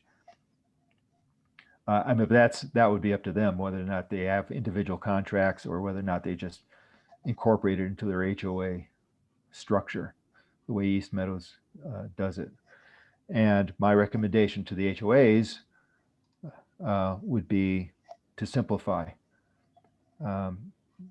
Use averages or ranges or whatever, but simplify to make your own administrative costs low on this stuff. I do want to say, because this is about where the contracts, is this agenda item about where the driveway administration will be held, or is this just about the percentages? This was just a There's discussion on two the topics. methodology. Yeah, two topics, and they're both agendized. So the first one, and I don't want to, I'll wait for John too, but the first one I've heard consensus on from the board is we don't include 16, 17. That's the one thing. Second thing is we're going to include the 29% calibration within report server, so it automatically calculates it. And then the third thing, which hasn't been answered, is the board staying with their September 2021 unanimous vote that this is how we provide snow removal. Yeah, so that's what I wanted to address now. So I would very much like to be able to make that decision. I reached out to Ray a couple of weeks ago and had a good conversation with her.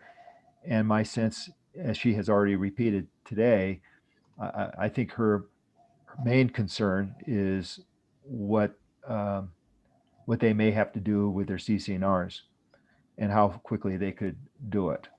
And I think she was waiting for more thoughts from their attorney on that.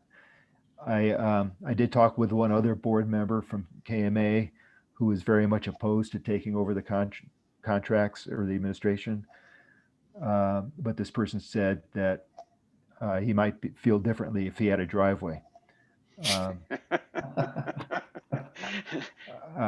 Basically, it was, why should driveways be my concern is basically what I think he was saying. If we only had data on parking pads, we would have a counter argument. Yeah. Right. Don't stop that. But I need something new to do. Yeah, but I then reached out to I then reached out to Tim McClay, Juniper Ridge, Todd, who has just recently, I guess, resigned from the board there. But anyway, we had I think a productive email exchange. One email exchange, didn't come to any conclusions, but at least I think I understand what that board's concern is. That board's concern seems to be more about what does that mean for liability to the HOA and their insurance coverage, if any. I let him know that that it would not. I mean, the contract would be the same. I mean, basically, our contract with HOA, which says if our equipment damages something, we pay for it. So I don't know what impact it would have on insurance premiums, and I don't know if it's had any impact on East Meadows insurance premiums at all, because it's always been that way. So I don't know if there's a delta or not. But in any case, I don't know that we've gotten any definitive feedback from either one of those HOAs. And I just, I don't know how fast we can get it, but what I don't want to do is make a decision that creates a sense of hostility or what Standish used to say, the heavy hand of government. On the other hand, I need to ask the HOAs to take this question seriously and take the matter up and let us, in September, we asked, what are the hurdles? I think the KMA responded quickly and let us know the hurdles. This basically the CCNR thing. Juniper Ridge, I think I understand now, is the insurance or indemnity question, liabilities questions. So I'd be willing to wait another month to make a decision on this if these two HOAs could come back within this period of time to say to us. But maybe they can comment on the insurance issue as well, because I think KMA board was looking into that. Ray, are you still here? Yes, I was just adding that to the chat box that our board also had that same concern. And wanted to at least let our insurance, weigh in. We don't want to lose our insurance. We can't do that. So one of the concerns at the last KMA board meeting I heard was that the liability issues on the private property, not the HOA, because currently our insurance, KMA insurance, only cover the common areas. I think something like that. No, is that right? True. Yeah. Eric, well, the way I would answer your question is I think we can set things up so we can just go on a dime and set it up so we can go it either way for each of the HOAs, and then move the time out to whatever works. Well, my whole point in promoting this is it's just been costing too much money for the PUD to do it for 57 individual driveways. And we've been piling up thousands of dollars of costs, and we cannot continue to do that. We can't continue to do that. And it's not just the data, it's also administering the contracts, seeing if people, trying to get responses from people on driveway contracts. And I don't know what other things accumulate time-wise, right? But it's just not a good use of PUD resources. We all agree.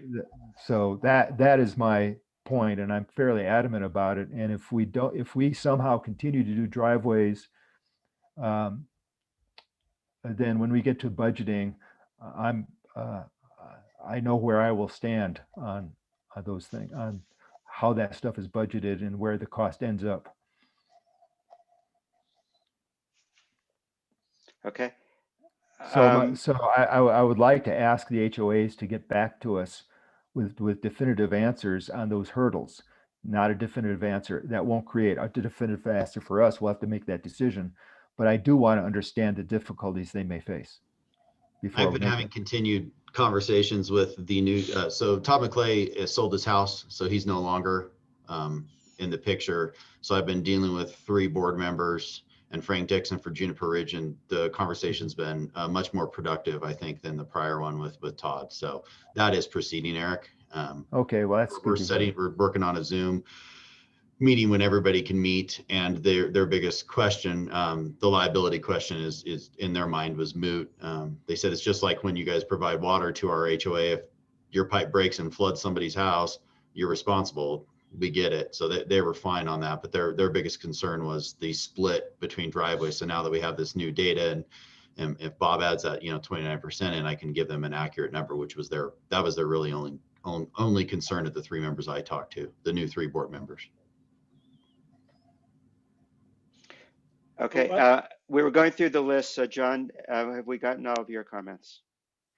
I guess to summarize, I'd go with your recommendation on using the data you think is most accurate, which sounds like it's 4 years, including 2021. Right. I think I have some of the same concerns Eric Reichert has, which is we have to get the homeowners associations to move forward, but we don't want to do it in a heavy-handed way or a way that creates hostility. I'd like to see the administrative costs reduced as well. And if we can't reduce the administrative costs, they probably should be somehow allocated to the contracts that are creating the administrative costs, rather than being just absorbed across all the customers. And then I think, like what Peter said, we need to get the costs under control, and we have to lower the volatility from year to year. So those are my comments. Okay, good. Are there any other comments on either of these topics?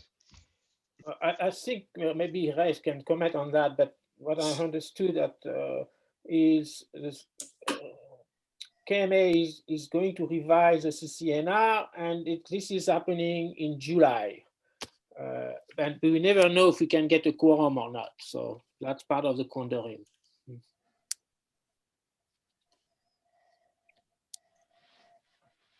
Yeah, so I would just I would like to think that we can come to a decision in April on this, and look, let's just face reality.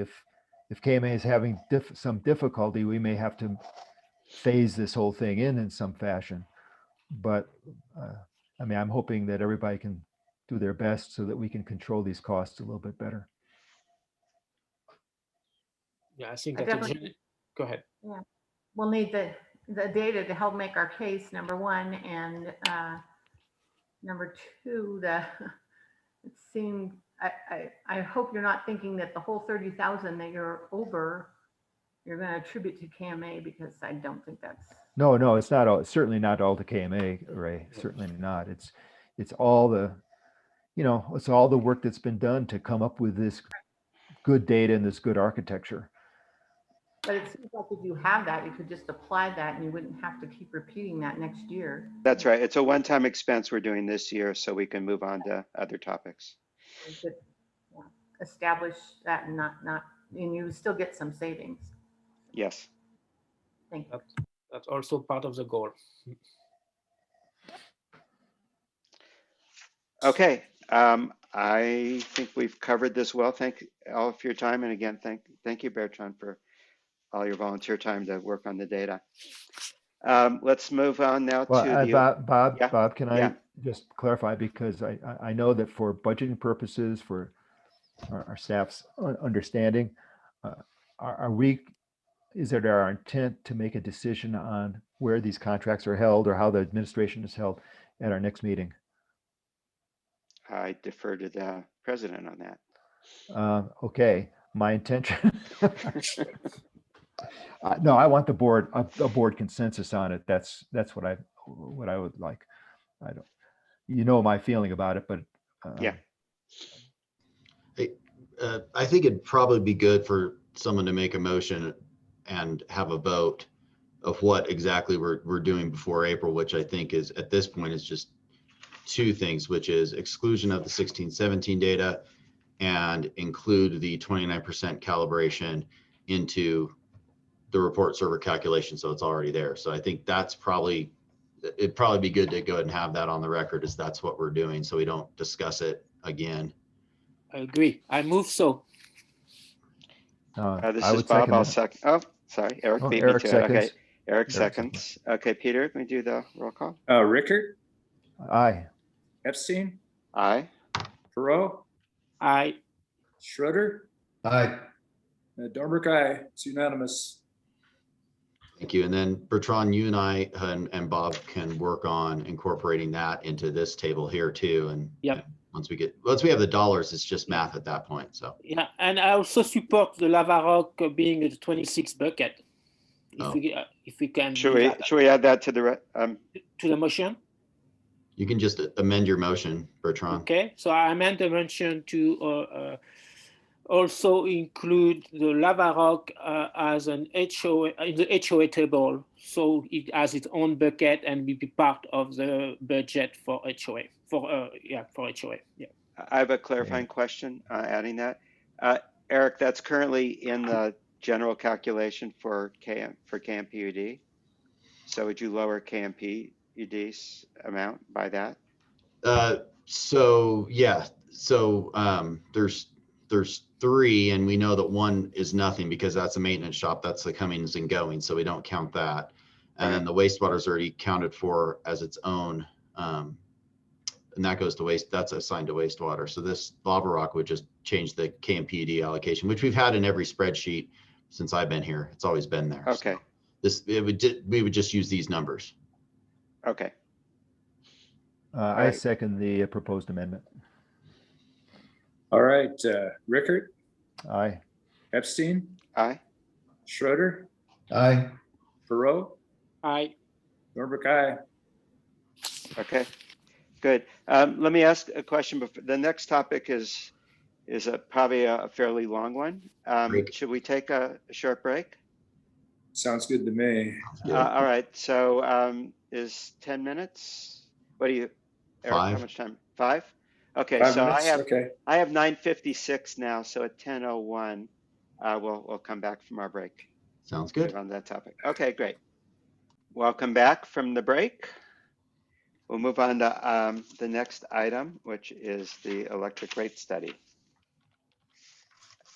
Eric, do you want to kick us off? There's a lot to cover in here, so hopefully everybody read it. I won't be spoon feeding it.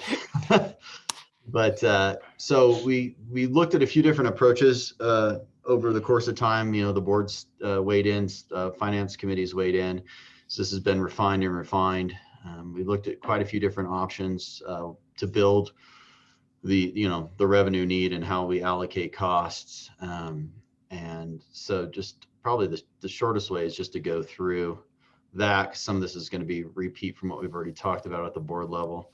So I'll just skip down to there. So we looked at, like I said, 3 scenarios. We did a cost allocation method, which was similar to what we did for water and wastewater. We did an avoided cost method, and then we did a cost of goods sold method. We looked at EDUs, a minimum EDU set at 0.8 or 0.5 in all 3 cases. So that gave us 6 different scenarios. And then we looked at the monthly net changes to our customers to see how those impacts looked. And Eric, I just want to make sure that everyone understands that there's another huge difference between these 3 that does not appear as a line item, and that is whether the EDUs going in future years vary with usage or whether they're fixed. And so the third set, the cost of goods sold model, includes a very different methodology that it says those are fixed, and if your usage increases, your EDUs will not go up. They can only go down. Whereas the others, it's a usage model for the EDUs, and as your usage changes, your EDUs or your share of the fixed costs moves around. correct. That's, yeah, absolutely. Very important point, Bob. Thank you. Okay.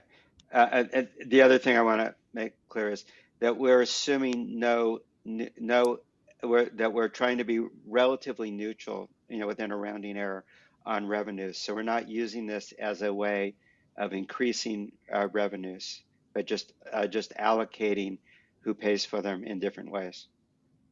Yes, that's correct. And that's why the subtotal numbers are different.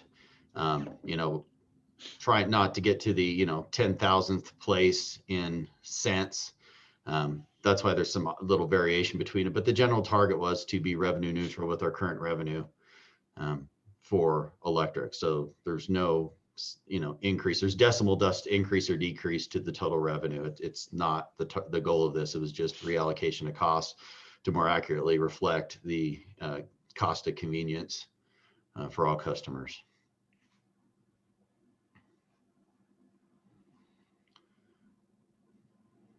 I don't really have much more to add. I mean, again, hopefully everybody read through it and probably go to questions. I have a question. In the very last column, the cost of goods, the 0.5 minimum EDU, there are 72 customers that would have a $20 to $60 increase per Correct. month. Do we know which customers those are? I assume, are they large? In other words, for a residential customer, a $40 per month increase is quite significant, probably. For a commercial customer, that's probably a very small percentage of their cost. I'm just wondering. These are just residential, Eric. Oh, these are all just residential. Just residential. I see. Okay. I can tell you I'm in the $20 to $40 range. So, for me, for example, I'm a very miserly electric user. So I fall into the $20 to $40 increase. But a lot of these are, people that, have zero usage. They haven't, they don't come to their home they don't come to their second home every year or sometimes every 3 years. There's a lot of zero usage customers in there. And then of course there's 4 empty lots with meters in there as well. Yeah, Eric, the way I think about it is if we ask the question, we have $56 million in debt that we put in order to have a reliable power that meets all of our requirements. What's the minimum a customer should pay to be connected to that service, whether they use anything or not? And currently, the answer to that question is $160 is the minimum you should pay on your share of the $55 million in debt, whether you use power or not. Under this methodology, you can take the 132 and your minimum EDU is 0.5, and it says that annual minimum is $800 a year instead of 160. That's where all the change is. It's saying what's the minimum fair share to be connected to the grid. And if that number is too high, it's adjusting the minimum EDU is how you decide what that minimum level is. So these are all customers that have near no usage.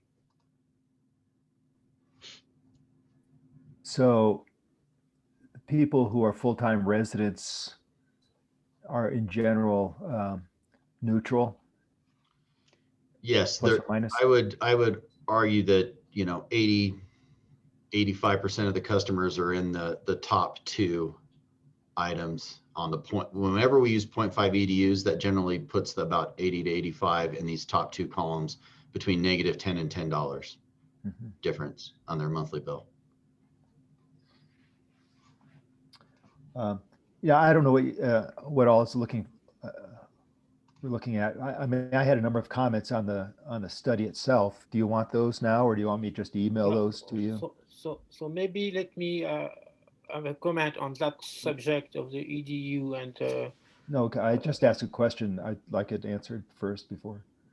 We could go through a section by section if there are questions. I'd be fine with that, so I can take notes. Or do you want me just? I'd first like to get the big picture on the structure, the problems we're trying to solve, and how this addresses it, and then I'd like to get the details as well. Okay. Bertrand, do you want to provide your comments? Okay. So I have a bunch of them, but I'm going to restrict myself to the big picture, actually. So I don't have a problem using 7 years to calculate the average EDU. I think it doesn't matter which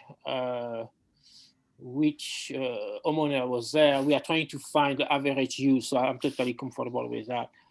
What I'm not comfortable is the assumption that is this going to be revenue neutral, actually? The reason I'm saying that is we are shifting the paradigm from a very small base fee and a very high rate, probably the highest in the USA, to a very high base rate, probably the highest in the USA, and a much smaller thing. So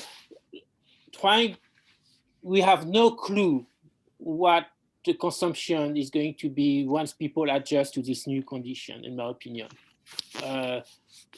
I know many people that never use a dryer in Kirkwood because actually I was talking with someone this week and said, I never use my dryer because it's too expensive, but she would probably start using it again if we had at 13 cents. We don't, same thing, people don't charge a car in Kirkwood because it's not worth it, but at a much lower rate, it's going to, so saying that we cannot anticipate what's going to be the impact, in my opinion. And my big concern also is people have made plan and organized a cabin for the rate structure we had for so many years. And we need to give time for people to adjust to a new rate structure. So I think it's very important that we phase in and not by 10 cents.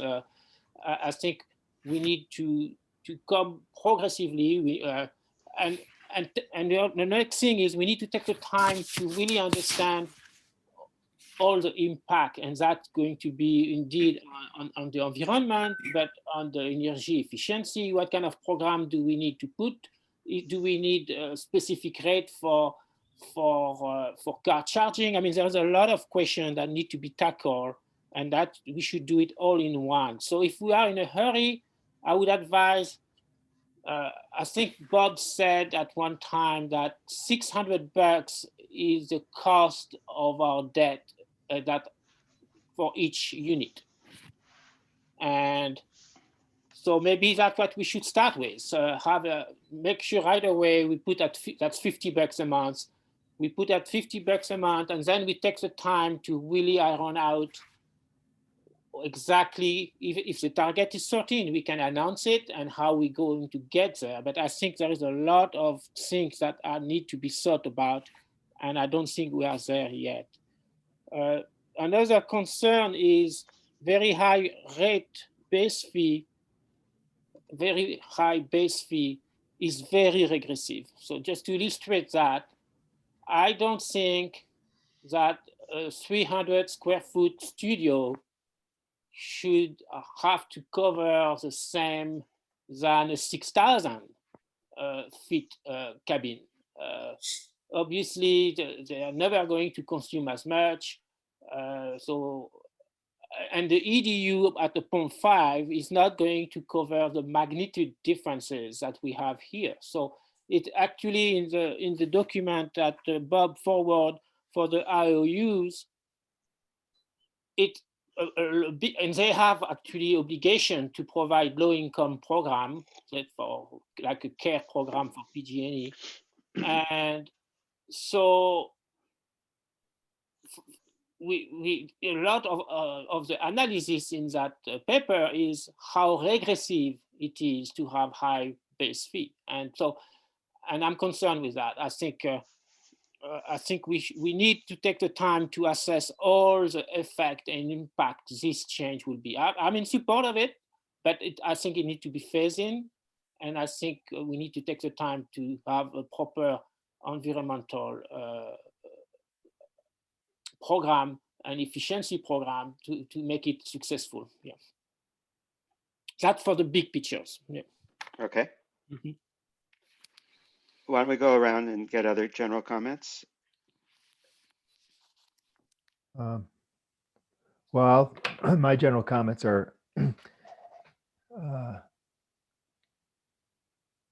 so definitely want to set a rate structure, arrive at a rate structure that assures that we can meet our debt obligations and ideally pay off that those debt obligations as we've just begun to do. Secondly, I think it's and I'd like to other people's thoughts on this, but I think it's far more important to try to encourage reduction in propane use than it is to try to conserve electricity. So if 13 cents kind of encourages people to use their dryer or whatever, but it also means that someone else will replace a propane dryer with an electric dryer, that seems to me to be going in the right direction from an environmental point of view. And third, I'd like to arrive at a structure where that has the fewest people, as few people as possible with any big impact, given the assumptions of 6.8 million megawatt hours sold. I have thought about the idea of phasing, and I've been trying to figure out what the benefit of that would be. I'm not sure I have arrived at an answer to that. So I mean, I've looked at, obviously I know my own pattern of consumption best, and I've looked at it, and I think it would increase our cost a bit, but basically what it does is it just smooths out the month-to-month curve. It's rather than having high consumption in the winter months because of heat cable on the roof, it just smooths everything out. Pay more in the summer, pay less in the winter. So it's not like this mammoth impact. In other words, I think for many people, there may be some people for whom it is a big impact. I'm not sure. So I think the only reason you would phase is if there's large impacts or there's a fear of unintended consequences, I guess.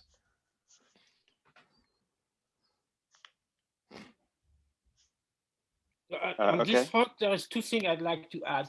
First, paying the debt. I agree we need to pay the debt indeed, but currently our loan has 35 years, and so basically the whole burden of this debt is on the current homeowner. So I don't have a problem if we extend it by refinancing on a longer period. I still think we need to keep decreasing because that level of debt we have is just way too high. But I don't think, I would not be objecting of extending for on a statutory. I mean, this is utility. This is not personal budgeting here. So we are building we built an infrastructure that's going to last for more than 30 years. And I think we could definitively consider at some point to refinance things so we can extend this on a longer stretch than 35 years or whatever it was. Yeah. Well, can I say something first? Yeah, absolutely. So, refinancing when interest rates are as low as they've been is been a pretty easy thing for us to do. Mm-hmm. And people always think that what is will continue to always be, and it never happens that way. At some point, we're going to have high interest rates again, and I think we need to be in a position to pay off debt before we get hit by high interest rates. And secondly, I completely agree with your insight that current property owners are paying for something that's going to be long lasting, which is why at some point we need to get to connection fees and get that right to make up for that situation. Yeah, Okay. Go ahead. Took the words right out of my mouth, Eric. The connection fees. So yeah, that's a statement that Bertrand made that we should clarify so no one thinks it's can't let it lie. I think it's true. The connection fees do make new customers pay for their fair share of that debt and that infrastructure. So they do that. Now, are the connection fees the right amount? We haven't done a study. We need to redo that. I'll tell you right now, Amador Water's doing a study and they are quadrupling their connection fees because of inaccurate assessment of infrastructure replacement costs. So it's something we're definitely going to have to revisit, and it's been on our target to do. So definitely need to do that. Yeah, we also keep in mind that if you put connection fees so high, that then the valley may not develop at all, because we'll be discouraging any new people to come. So it's a complex topic. Economic development can be impacted by too high connection fees. Yes. So I'd like to get everybody's top level comments and then go into a little bit more detail. So Peter or John? Well, it's a lot of data to digest, and I'm trying. Been through it 3 or 4 times, and each time I pick up a little bit more. There's so much unknown for me that I'm not prepared to vote on it today. And I think the big challenge is going to be when we have to go, if we're going to go through the Prop 218, is explaining it to the homeowners, especially if they've invested in like radiant heat, and we're trying to motivate them to switch from propane to electric. That's a fairly big investment, I would think. And I think there's going to be some resistance to people retrofitting their homes that they've already spent a lot of money on. Well, I concur with the need to. I concur with the need to reduce propane use if we can incentivize people to do it. I'm not opposed to that. So let me just comment on those. First of all, the overall plan is based on the feeling of the board today. We would send a letter to every utility customer showing them exactly what their monthly bill is before and after. Well, that would be great. That would really be great. So, and the communications committee on Monday is going to work on drafting that. Then the suggestion is going to be that we delay next month's board meeting by a week, so people would have a full 30 days to look at it and explain it. And then we would have a public hearing in April to discuss the pros and cons of this and encourage customer feedback. So that's the general plan. Okay. Okay. Peter, I'm sorry. Let me just finish one other thing about Peter. Okay. Now, electricity costs on an annual basis aren't changing.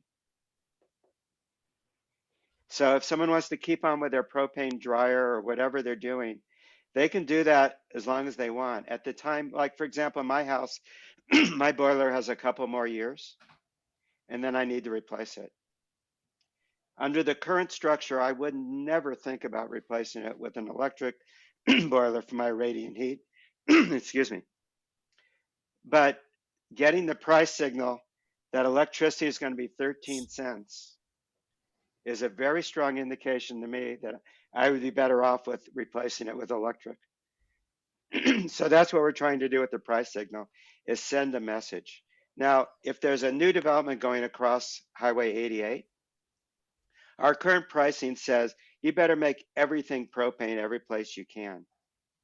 If we say we're no longer going to do propane hookups and you're going to pay 65 cents for electricity for these things, I don't know how they design it. If they know that above 6.8 million kilowatt hours, electricity is going to be competitive, they're going to design an all electric system, because that's the most cost effective and it's the best environmental structure.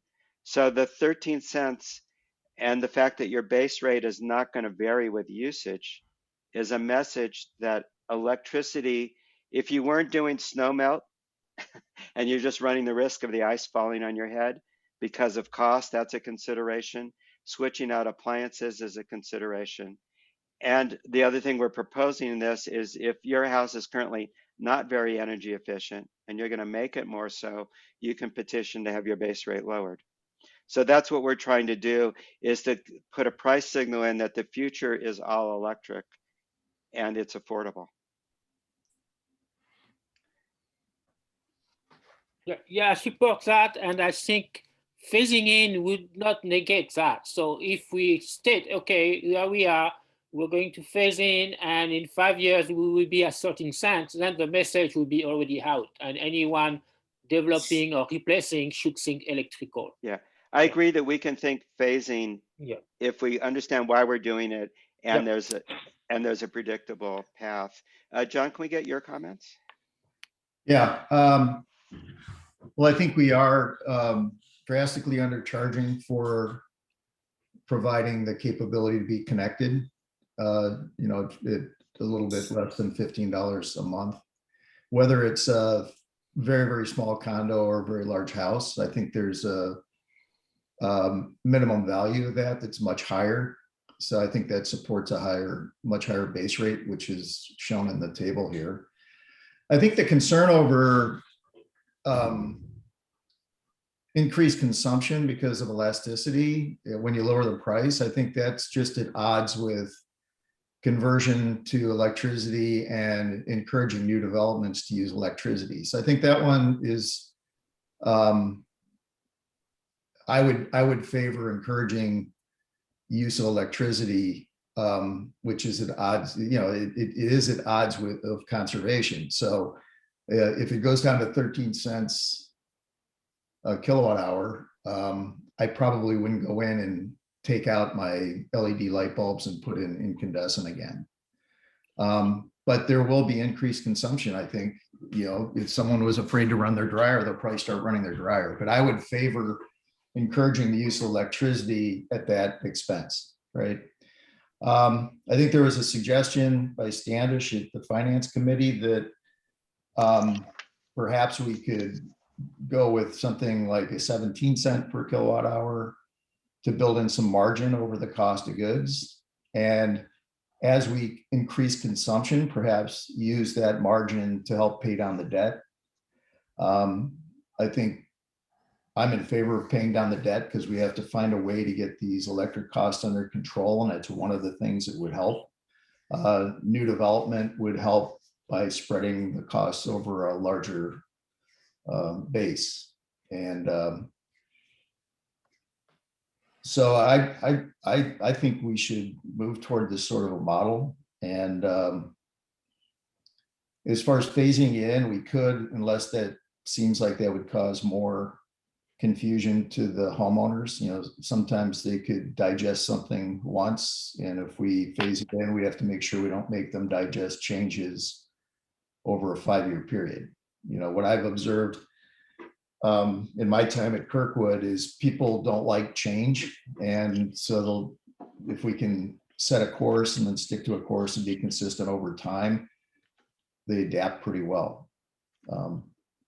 So those are my comments. Okay. Eric, are there comments from the audience? I don't see any hands raised. Oh, no, Howard Hoffman just raised his hand just now. I was hoping he would. Howard, you have the floor. Thank you. So I think the study has been really good and kind of lays out all the alternatives. As a consumer and also a member of the Citizens Climate Lobby who represents this district to our Congressman, Tom McClintock, I think making a change suddenly would be very disconcerting to a lot of people. And I think that phasing it in would be the way to go. And I think 5 years would be good. And I like the idea of having a rate like 17 or 20 cents that's a little higher than the 13. I think that Standish had a good point there, and I definitely agree with him. And I don't know if we need to get to 13.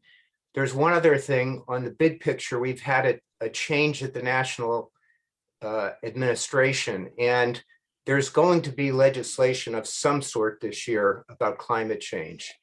And the current Secretary of the Treasury, Janet Yellen, and a lot of other people in the administration are in favor of starting to tax hydrocarbons. So aside from our cutting the cost of electricity to incentivize getting away from use of hydrocarbons, fossil fuels, there's going to be taxes almost for sure starting to come in on fossil fuels. So there is going to be people are going to look at propane costs today, and they're going to start seeing increases in those. That legislation hasn't passed, but it's likely to be coming. So we don't have to accomplish everything with our new rates. Some of it's going to be coming from the outside. So we can pretty much expect that propane costs are going to be going up over the next 10 years. So people can also factor that in.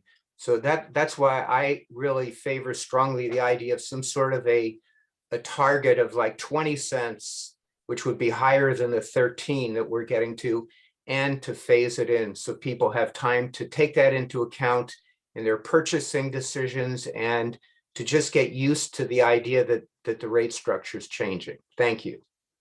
Okay. Eric, are there other audience comments? There are no hands raised right now. Okay. I'd like to make one comment on this propane shifting. Actually, I'll be reporting a little more in the planning committee report. But yes, we need to encourage propane shifting and diesel and gasoline shifting.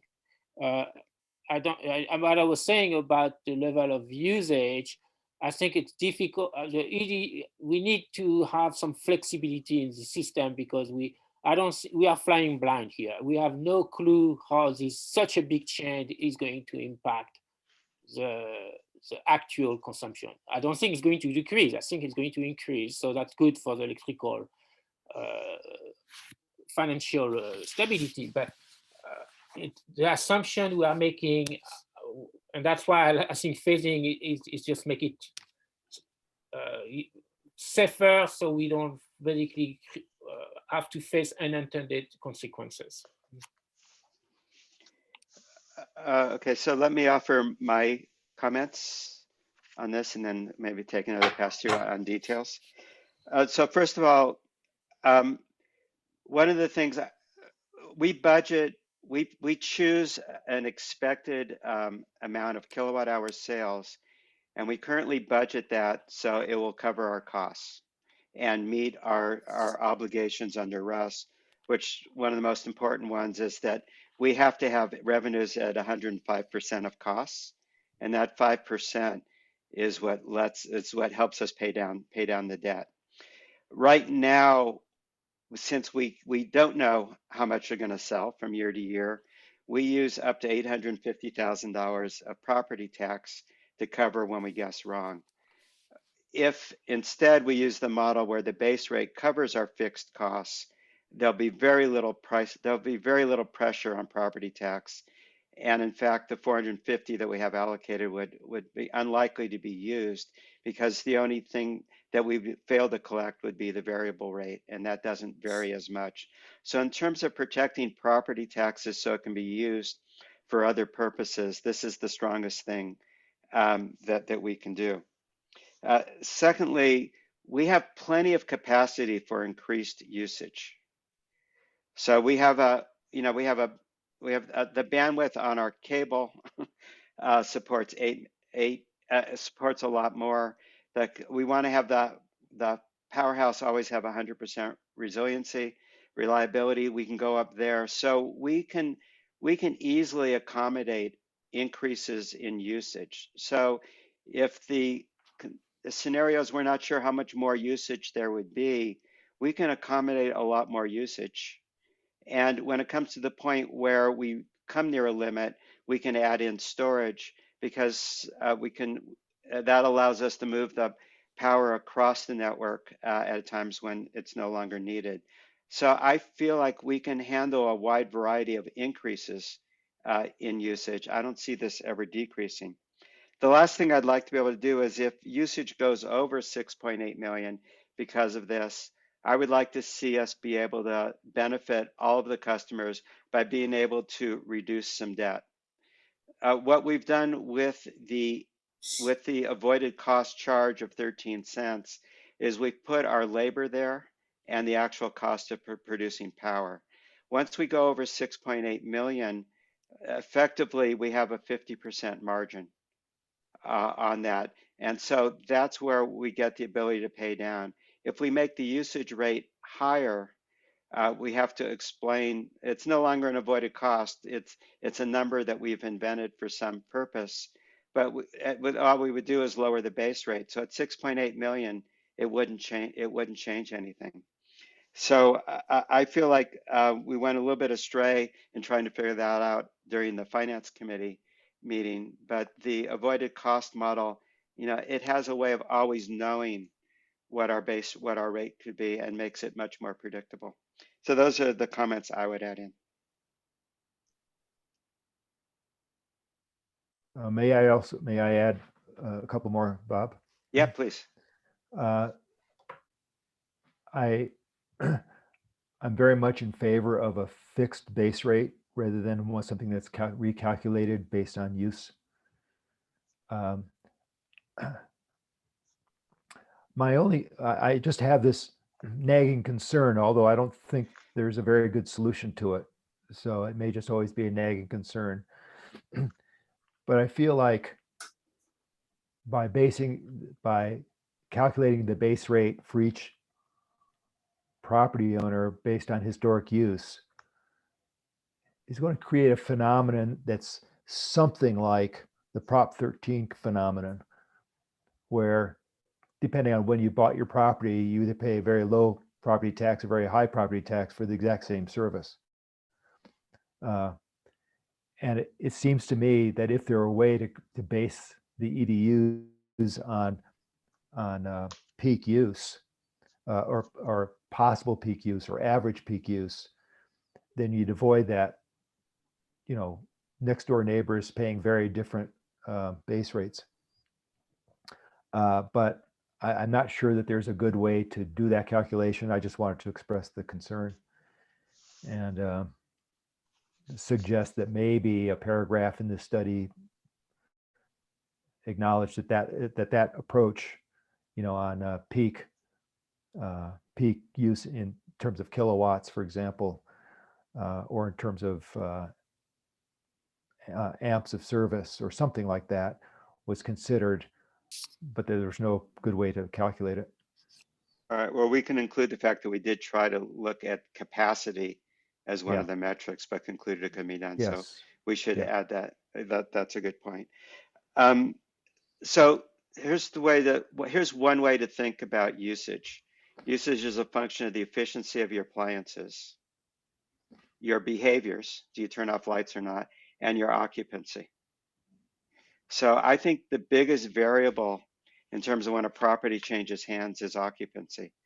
So if you bought a low occupancy house, right, and then you move in and you're here every day, your base rate is different than if you had bought a high occupancy house.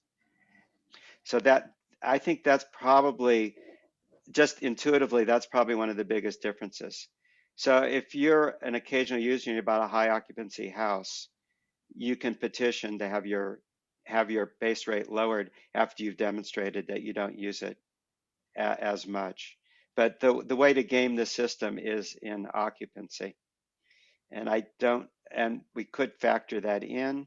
We could say your average usage based on days of attendance. I don't know, but we're trying to provide a mechanism. So if your usage has been reduced because you've invested in energy efficiency, that you can receive a benefit for that. If your usage goes up for this, you are seeing a bit of the Prop 13 effect because your base rate isn't in there. The solution to that would be to consider an adjustment when there's a change in a year after a change in occupancy, or something like that. I wouldn't want to design the entire system around these edge cases. I'd rather have some exception processing. Actually, I have a problem, basically, people being charged based on the previous owner thing. I think if you don't have history, you start at the EDU of 1 and you need to earn your stripe to a lower EDU through your usage. I don't think people should inherit the previous owner usage, period.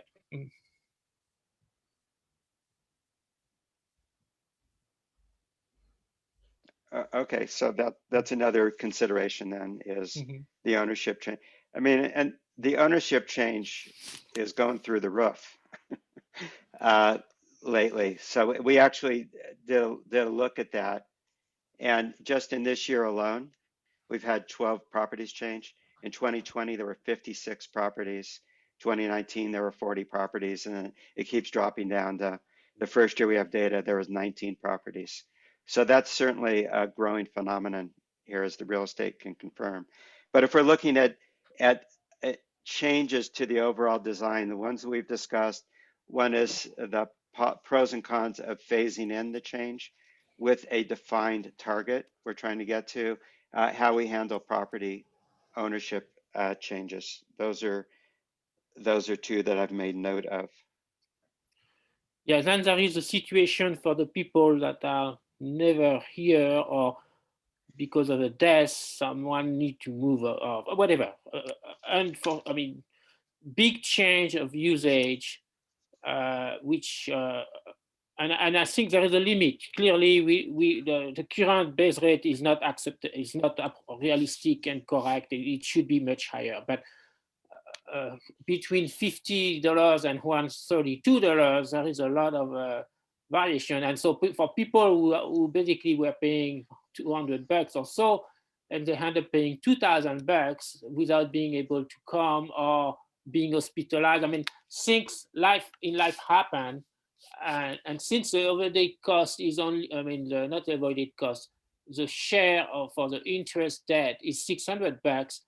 I think going to 2,000 is high, is too high for these people. It's not the minimum would be $800 a year. That would be your minimum utility bill under this proposal. And which one? It depends on the minimum EDU. Yes, and a minimum EDU of 0.5, which is the last column in the chart that's on the page now, 109. You just take 0.5 times the base rate times 12. Yeah, that's about $800 a year, is we're saying is the minimum you would pay for the privilege of being able to draw power at Kirkwood, even if you don't draw any at all. Okay, 800. I think that's in the realm of acceptable. Yes. That's what I think. And if it's a sudden death or sudden hospitalization, you are still stuck or whatever you were before. So that the problem is we need to have this flexibility.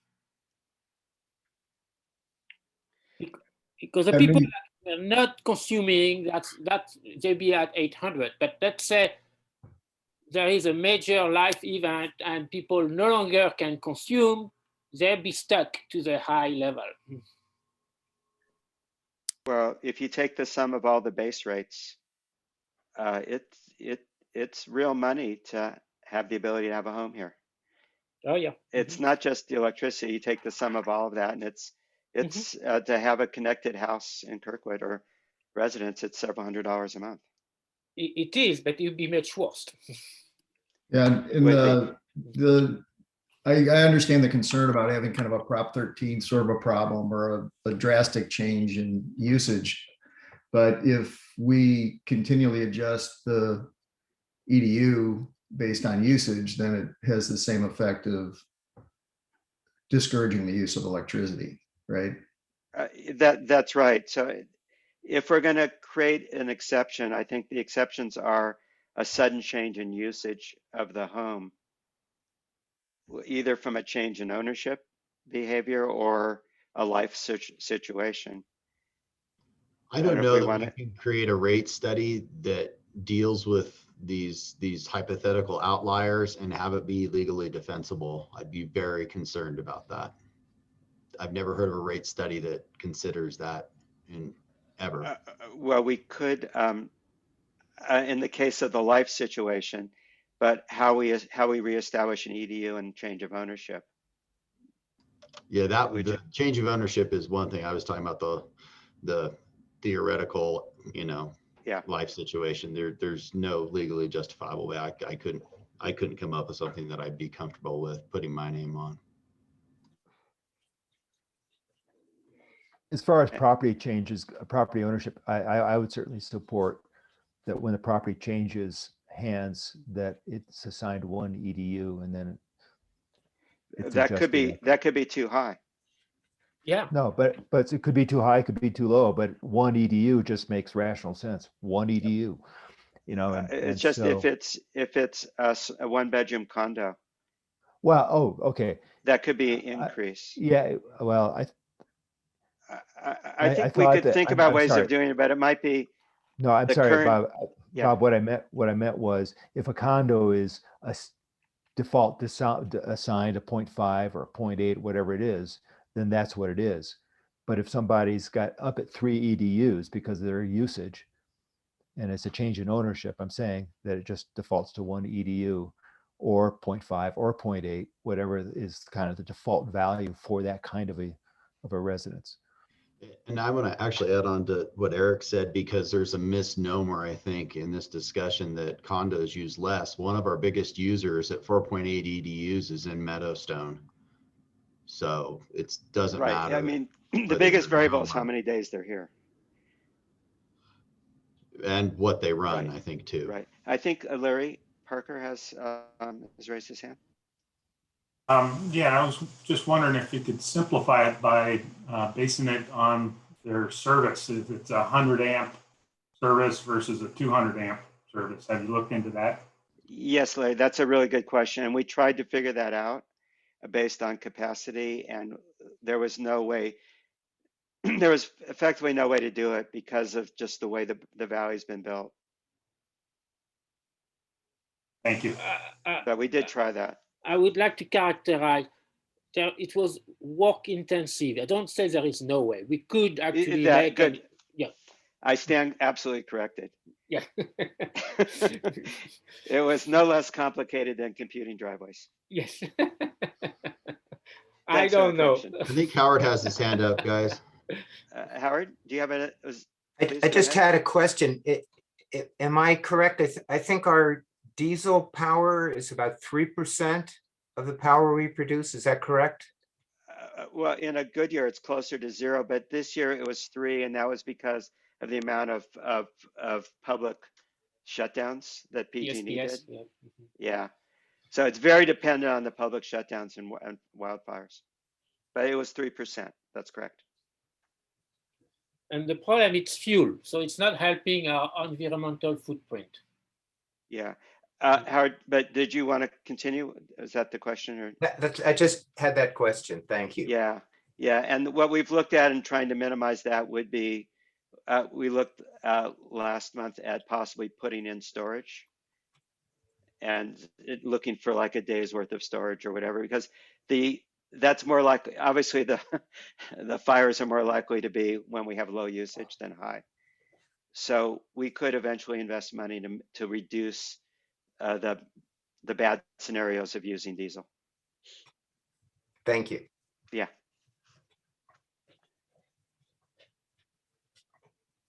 Bob, can we have Eric can we have Ricker, a- yeah, you had some other comments you wanted to add? No, it's just at this point, there's been a lot of comments, all good conversation. I'm just wondering if the finance committee and staff have enough, have direction for revising this study for next month.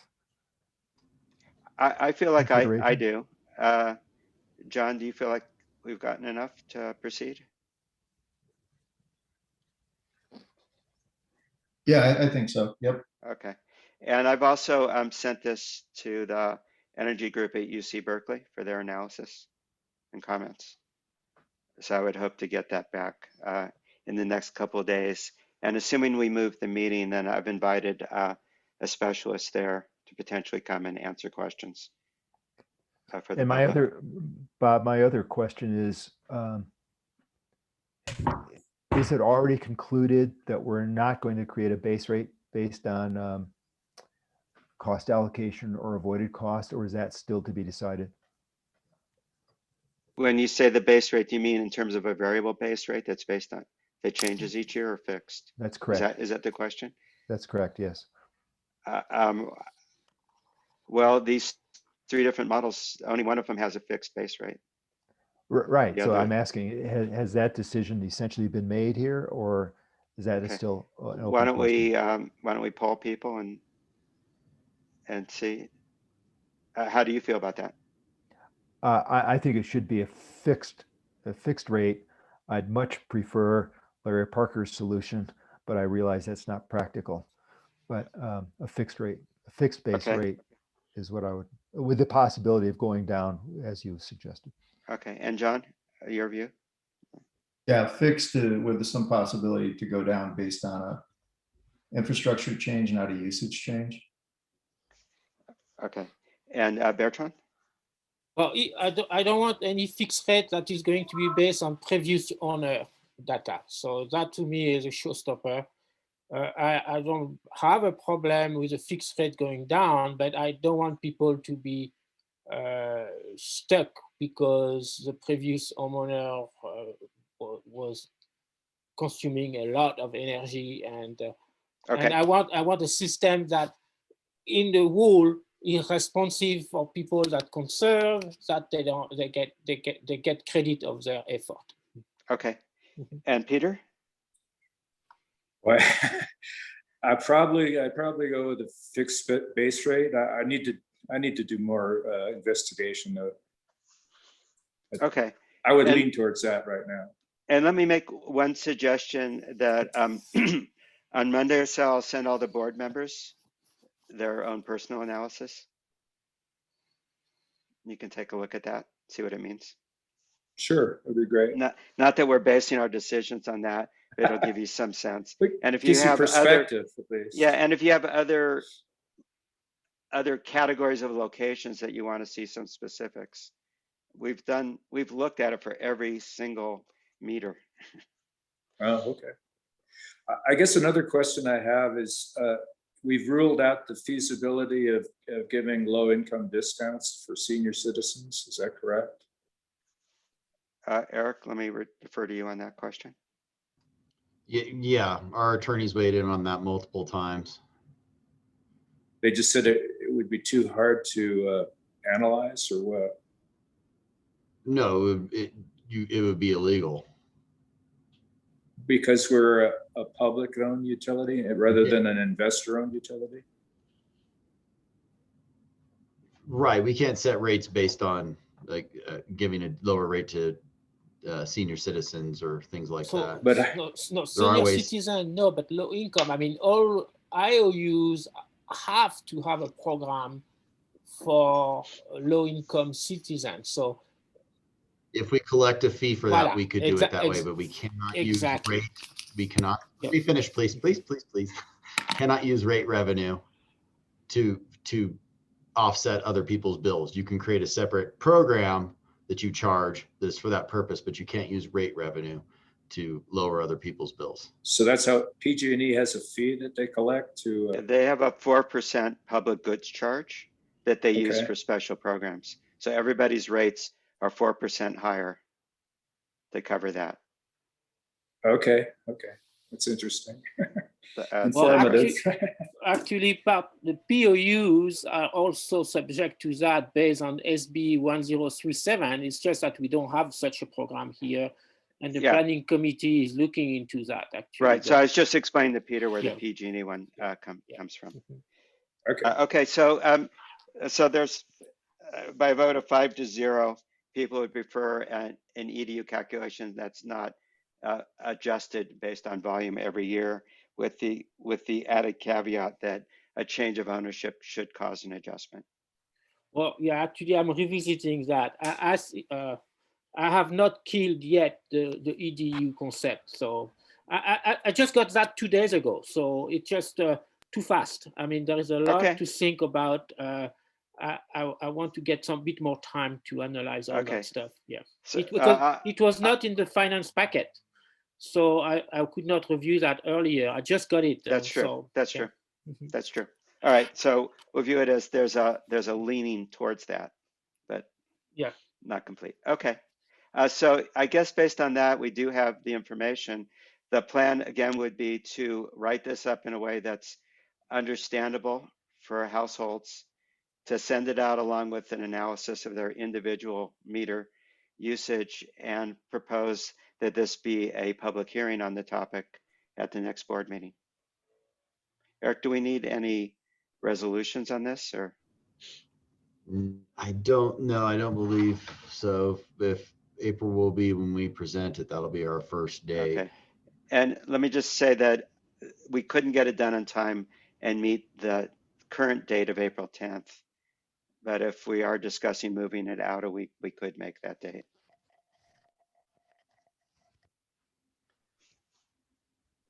So we'll come back to that later. Okay. Thank you, everybody, for the discussion. This is clearly one of the most significant changes we've considered. And so I appreciate everybody's thoughts on that. And we will move on. Look at my notes. Next item is the OGALS Temporary Committee Report. Okay, can we switch? It's the last 3 pages of the packet.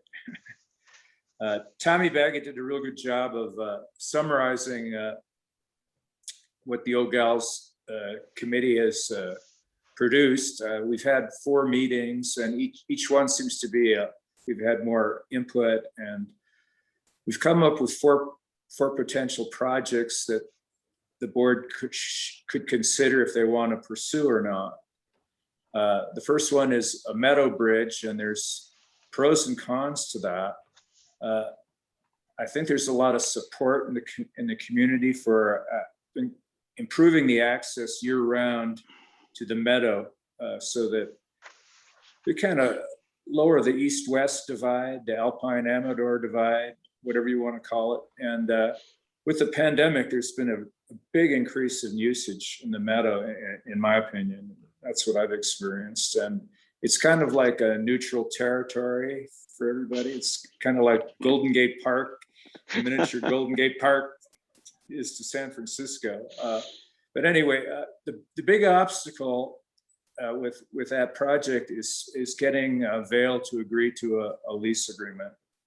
And we haven't had very much input from Vail right so far, which is understandable. You know, they're pretty much preoccupied with keeping the resort running during a pandemic. But it's contingent upon that. And then of course we'd have to produce a CEQA document, and that costs money and takes time. And also that gives the public an opportunity to protest what we would be doing. And then of course you would have to get permits from California Fish and Wildlife, the State Water Resources Control Board, the Army Corps of Engineers, and the Fish and Game. So this is some big hurdles that we'd have to jump across. The second project is a movie projector, and that one would be probably the easiest one to accomplish. And there's a lot of support, especially from younger members of the committee, who feel that would be a way to increase community interest and input. And so the pro is that it's the most achievable realistically. The third project, if you want to move down to the next page, Eric, is a picnic area that would be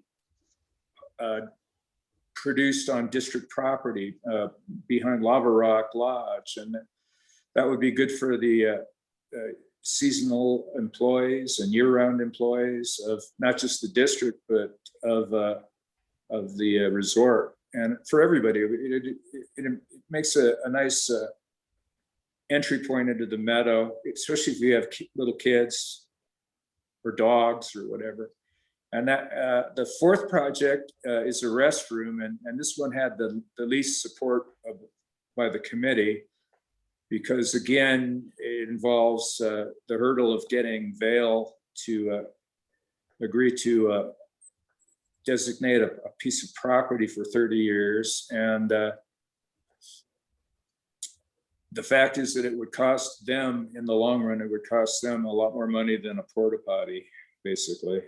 And that's kind of the feedback that we got from some of the KCA people that interact with the resort on a regular basis. And there are 2 other projects. One would be instead of a footbridge, we would build a more permanent structure that would support a snow cap. And that might incentivize Vail to, to do the leasing, because then it would be one less culvert that they would have to put in every year. The downside is aesthetically, I think they're in the initial feedback that I've gotten from homeowners is they would like a bridge that doesn't affect the aesthetics of the meadow. Most people kind of like the rustic appeal of the meadow the way it is, and a footbridge would have a much less impact on the aesthetics. And the other one is to do an amphitheater again somewhere on district property, but that would have more of an impact on the aesthetics and the long term of the meadow. So anyway, the intent of the committee was to come up with 4 projects and present them to the board, and then it's up to the board to decide if they want to pursue this, if they think it's worthwhile pursuing. In other words, taking the effort to communicate with Vail and see if they're a willing participant, or if we can afford budget-wise to spend, because we'd have to outlay some of our own money to get a matching grant, obviously, and we're under a time constraint. If we don't spend the money by December, there's a chance that we wouldn't get it. So that's where we're at with the committee. I think, to summarize it, Eric. Yeah, that's pretty close. So just want to clarify on the dates. Sure. The project has to be submitted and approved by December. It doesn't have to be constructed by December. But we have to get the application in and the environmental docs, which are really the longest lead time. And we don't have to apply for anything. We really just have to get the project or projects plural approved. The money's already there and set aside for us. And we can use $0, $500, or all 170 some odd $1,000. Well, I want to thank Peter and the committee. This is a great job. It's exactly what I was hoping for when we created the advisory committee. So terrific job. And it was good to get interaction from some of the newer members of the committee, and I thought it was very constructive in that regard. And I thought Tommy did a great job of kind of organizing it. Yeah. Along those lines of getting the input from some new people, what did they like about the movie theater idea? Because the Meadow Bridge seemed really attractive. What did they have to say about the movie theater? It's just because it would be a gathering place, the more social. Yeah, exactly. Something to do, especially in the summertime. The newer people they're looking for more summer activities that we used to have in the old days. I mean, concerts and horseback riding. Right. Well, that's a whole other issue there. But yeah, we had, there were more social events, especially in the summertime. Now, I don't know if, Alpine County is the safest county in California. It's the only one in the yellow tier. So I'm hoping that Vail will loosen up and start opening up possibly the Kirkwood Inn and restaurants this summer. I would hope, but I don't know. I can't speak for Vail, and that's been a big problem, is trying to open up the lines of communication to Colorado, so basically. John, one other, just to add to that, what Peter said, the movie projector idea, the picnic area idea, or the bridge idea. I think all the ideas, with the possible exception of the restroom, there is a criterion in the documents that we have to submit that says that that the project has particular benefit for what I think it calls the lower income people within the community or within the jurisdiction. And to my mind, one thing we needed to do is to create something for the employees who also live up here either seasonally or permanently. And so the movie projector idea, I think, conforms to that. The picnic area idea conforms to that. I mean, these are less for day users of the valley and more for people who are here more of the time, and in particular employees and some of the permanent residents. And the Meadow Bridge, I think, falls into that category. So those are the three that I think are particularly attractive. It's just so hard to believe. So how, when we go hiking on any trail that has streams or creek crossings, somebody, I'm assuming it's either the state or the federal government or El Dorado Forest people, or just put logs across the streams. I mean, do they go through environmental review and all this other stuff? I mean, I just can't. Well, supposedly the resort, I think prior to Vail, had to go through this process just to put in culverts for certain, 6 months of the year. Yeah. And they're required to remove them when there's still snow on the ground so they don't damage the meadow, and they can't install them until after there's snow on the ground. Yeah. So at one point the resort did go through the process that we would be required to do. Now, one potential issue is that the district has an easement to run to feed the east lift station, and there's a pipe that goes across the meadow there, and that's where the fences are and the fence posts are for the trail. Right. So there might be some way that we could expedite the process a little by saying that this would be on our easement. I don't know.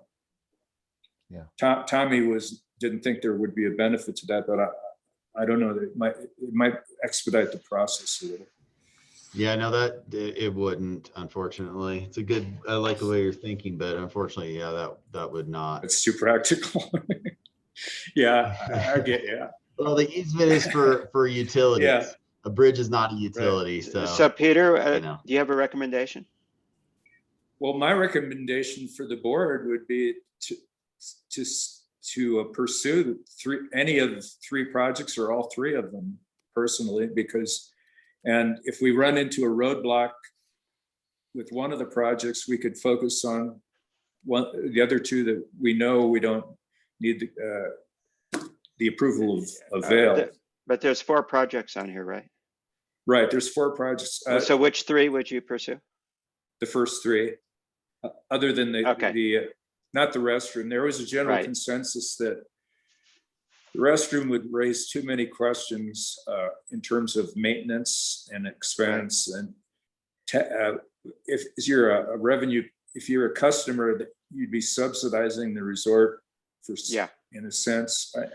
I just think it would be too controversial.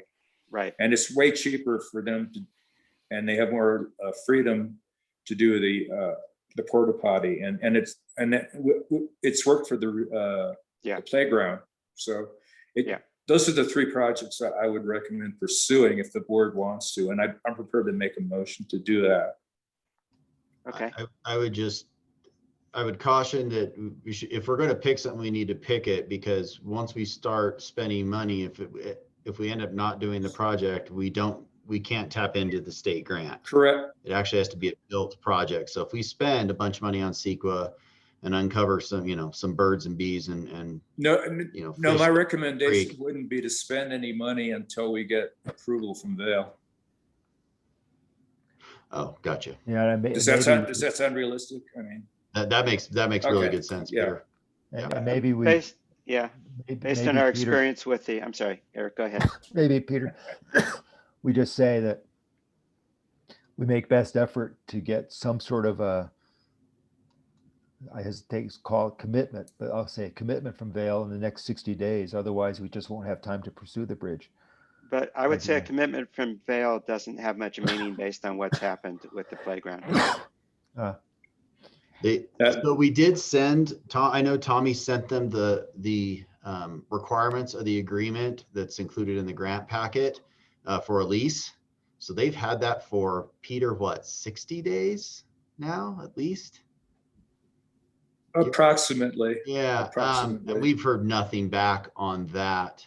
That's a little discouraging, but yeah, I think if we set a timeline to push on that and say, okay, here's the lease, we want the lease document. Are you going to sign it? And then we can start down the process of doing the environmental if that's what we want to do. Well, one thing I would suggest is that we circulate a petition, a digital petition online, either through the communications committee or something. And if to show how much support there is for a bridge.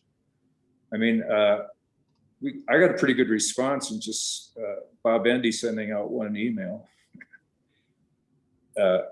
with people responding, especially on both sides of the matter, that they would support the project. So, I mean, the communications committee would maybe come up with a petition that people could go online and just say, yeah, and give comments and stuff and then we could forward that to Vail. It might catch their interest. I don't know.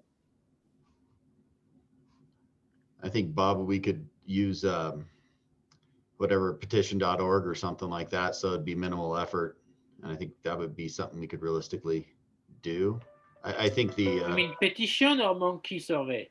No, petition. We get so little response on the surveys. I think maybe use petition.org and just send that link out and encourage people to go onto the website and sign. It's a pretty commonly used website for various things, but it'd be low effort, probably high result would be my guess. Bob, I don't know if you had any experience using that or not, but I haven't. I'm just thinking of the backlog of what has to get done.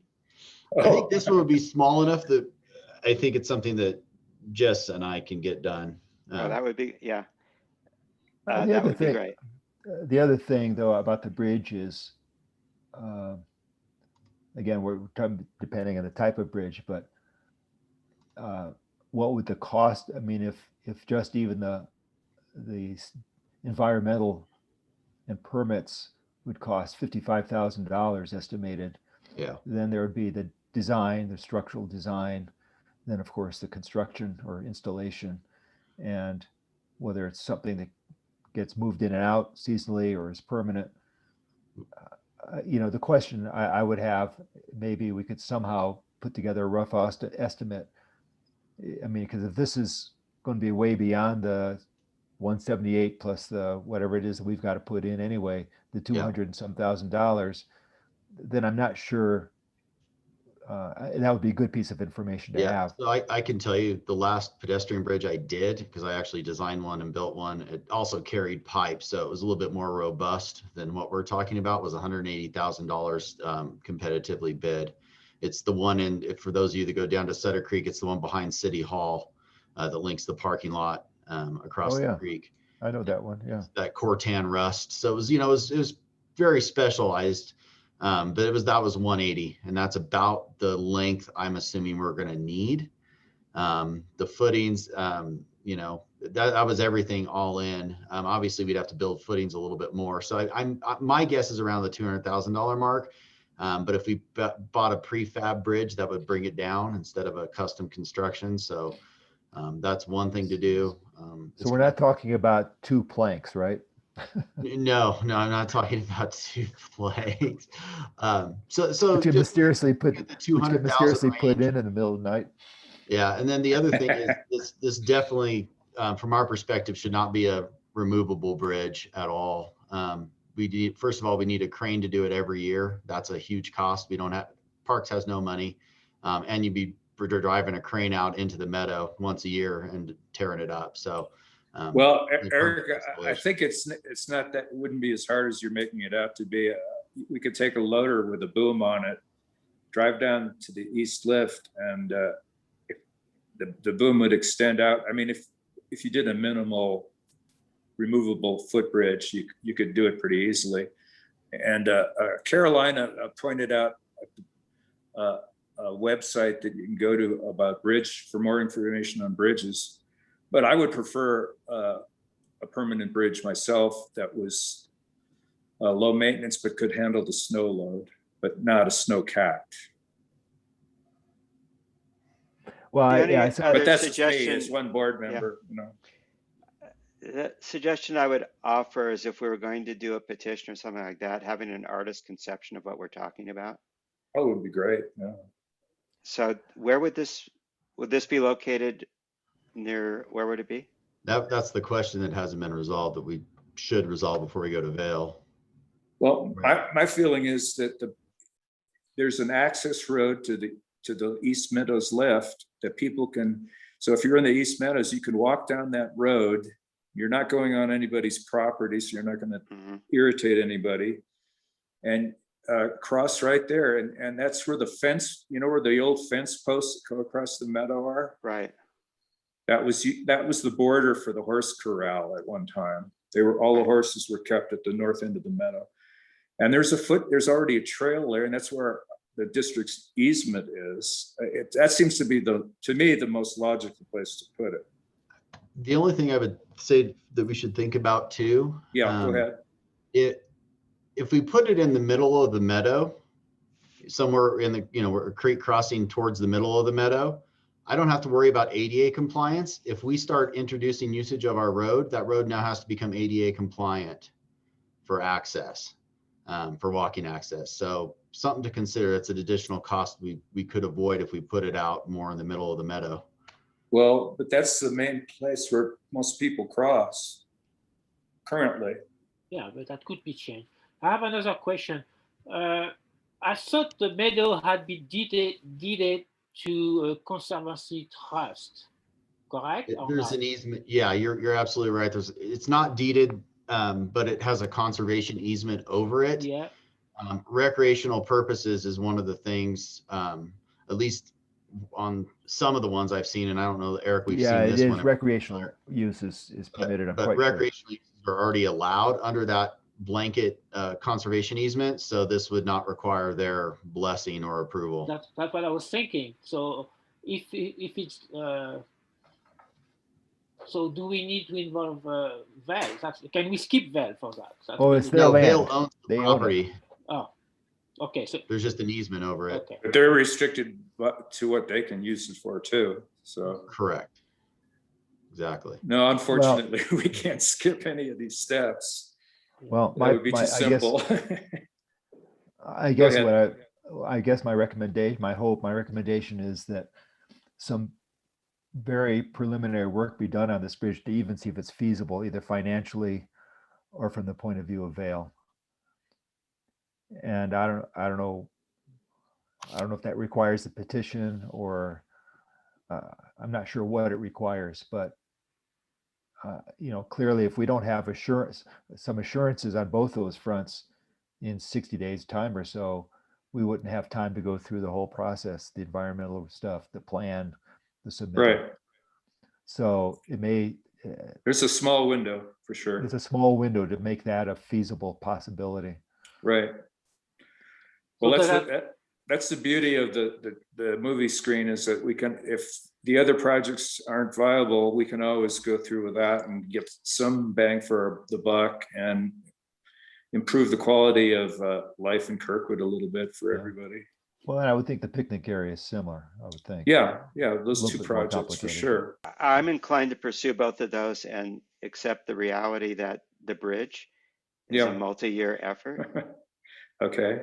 And the only assurance I would accept from Vail is a signed deed.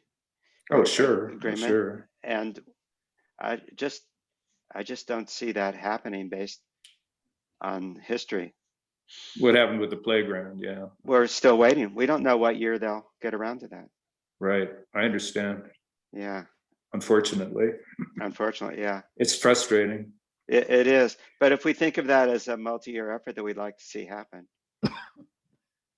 That's a good point. It's probably feasible in that time frame. Are there any contact? I mean, clearly sending to Matt is not doing the thing because it's just forward to Colorado. But can we actually talk with Colorado directly to make things happen? Well, my understanding, Bertrand, is realistically, everything has to go through Matt Jones. And Okay. I mean, I don't know if it's possible to contact their legal counsel, but the legal counsel would just get Matt Jones involved, and they Yeah. and then get Matt No, Jones mad well, at I'm us not for saying Matt talking Jones to him. should be ignored, but we should try to push so something happen. Otherwise, I agree, Yeah. it's not going to Well, happen in 10 years. Yeah. our experience pushing the last time is, you know, That didn't go anywhere. we absorbed all the risk, and we don't know what year they'll do it. And we had assurances that it was something they wanted to make happen. Well, may I suggest that either I or Eric or both of us have a conversation with Matt and just Yeah. see what he says. Yeah, absolutely. Yeah, Just see what he that says. sounds good, like a good. that Okay, and sounds we good. should definitely proceed with the other two. I think they're great. Yeah, I like the idea of going for the low hanging fruit. Right? The So picnic does somebody plan. want to make a motion then to that effect? Because Just- I already just made a bear motion in to mind- go Just bear for in mind three, that there so are, no second, just bear in mind there's limited funds. right? So if we try and go for all three, Oh. then we're going to have to come up with all the other money, There's and we no- don't, Parks has There's no no money. way we will go through it to all three. That's why I was saying is let's you and I have a conversation on the bridge and or I'm happy to make a final decision right now and just go for the projector and the picnic area. I'd be fine with that, even though I would love to see a bridge. But like I said, a couple planks that show up in the middle of the night might do the trick. We'll forget you said that. I didn't hear that. Did anybody hear that? Strike that from the record. I was planning on a log rolling down from uphill that just happens to cross property. Yeah. With a Okay. GPS tracker. Well, Yes, absolutely. So we know where it I moves. think, It doesn't. I think Eric and I can make an outreach to Matt and say, we need a quick answer. You've had this document for a long time. Can you just prepare the document based on the state thing and give it to us to sign in 30 days? That sounds reasonable. And then we can revisit this at the April meeting's getting really full, by the way. It's going to be an 8-hour meeting. I'm just warning you now. But we could revisit this in April. I think we could still, because I think that if we do go with the bridge, the NEPA CEQA permitting process is a good 6 months. Because it's not going to be a categorical exemption. It's actually going to, because it involves a stream, it becomes a big deal. Who's the lead agency? So for federal, it's probably going to be U.S. Fish and Wildlife, and for state, it will be the lead agency. Oh, okay.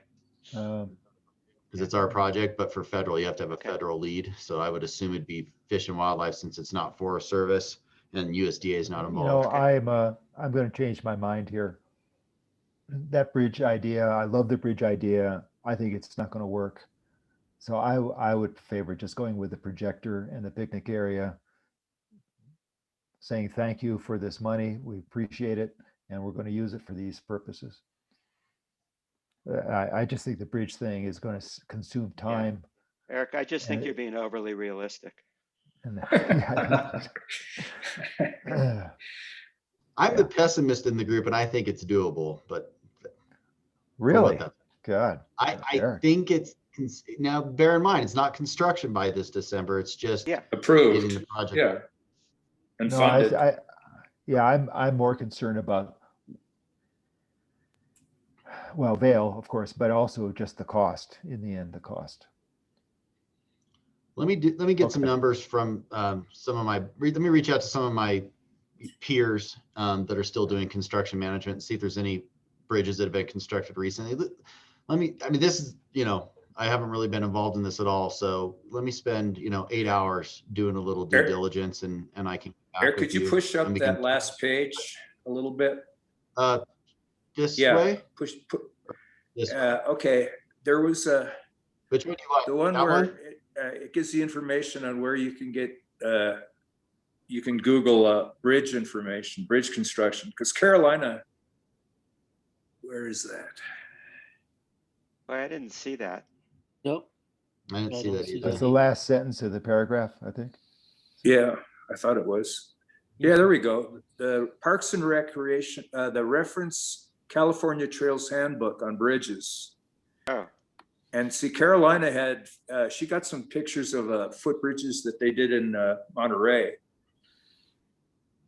And it gives you one picture's worth 1,000 words is all I can say. It was really cool. She showed this little footbridge that they take in and out every year in Monterey to cross the creek in one of their parks. But I would suggest Google it, and Tommy said just Google that and you get all kinds of information on footbridges.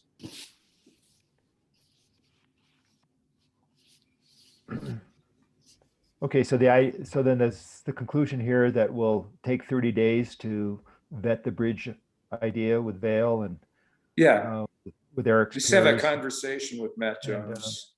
and see what we do, come up with a decision in April then. Sounds good to me.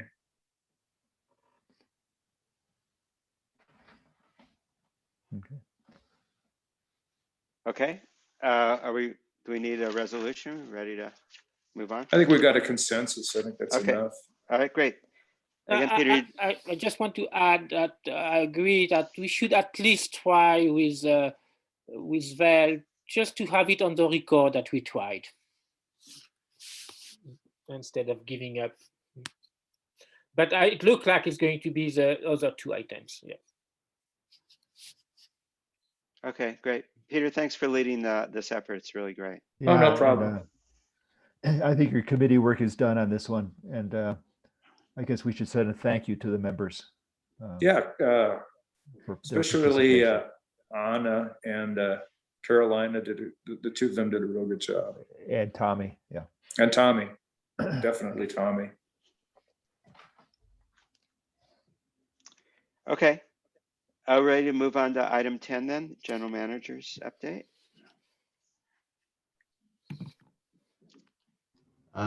Sure, absolutely. Okay. Not a whole lot to update. I did, as with every month, I participated in the CMU, a legislative committee meeting, as well as the regulatory meeting. And I attended the California Air Resources Board Advanced Clean Fleets, one of the two workshops they have.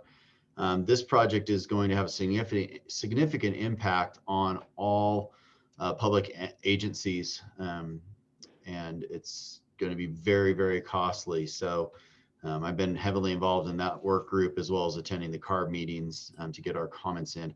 It appears there's going to be some consideration for smaller counties for delayed implementation. But ostensibly what they're looking at is we have to replace 50% of our fleet. And this is just our, our daily pickup trucks by 2025 with electric vehicles, and 100% by 2027. So that's a huge cost to the district. Obviously, we're talking about charging stations. That's going to necessitate a lot of those just to handle our fleet. So I'm very involved in that and following that carefully. And that's the bulk of what I've been working on outside of my normal stuff. How many vehicles are in our fleet, according to that definition? 14. It's every pickup truck we have. We have 14. I believe we have 4. Is that right? Brandy, Rick I don't see them, but I think it's 14 now. How about this? The that would include loaders? the fire truck. The Type 6 would be included, but not the fire trucks themselves. There's an exemption for those. How about the loaders and the There's a different rule. That's the CARB 4. We're already under that. Okay. This is we get an for, exemption as long as we just use it for snow removal. Yeah, no, this is strictly for our fleets. Okay. I got you. Anything else, Eric? Nope. Okay, Rick, operations report. You're muted, Rick. Yeah, I had the mic down or up. Really nothing to add that hasn't already been discussed. I know there's a few more things that'll come out in the committee meetings, but the virtual summer festival meeting still moving forward, and a great appreciation to the community on that. And we'll be look to the next district newsletter to tell you where we are. But that's about all I have for today. Okay, thank you. So committee reports. Start with finance. We've we've covered everything. Our obviously major projects are the rate study and then starting to work on next year's budget. Operations. I don't have anything to add. Do you, Eric? No, we've covered the items. Okay, and planning. For planning, we had a presentation made by Patrick O'Donnell on our legal, of legal obligation that the PUD may have, KMPUD in this case, related to two legislation, SB 1037, which is more geared toward basically establishing public good charge that allow to have program for energy efficiency, conservation, low income program, and the last one being R&D, which in our case would be typically trying to find technologies that would be suitable, for example, for heat pumps and stuff like that in Kirkwood. So, so one of the things, so basically, we need clarity actually, and on what are our legal requirements. It's very difficult to actually find out if we are actually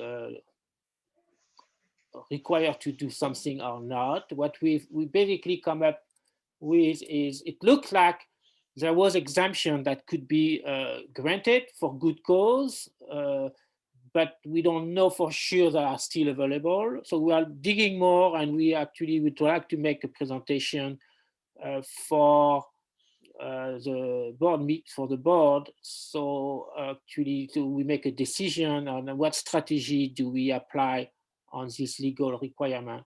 We also look at SB 350 that basically is actually geared toward greenhouse gas emissions reductions and disclosure. So, and again, same thing.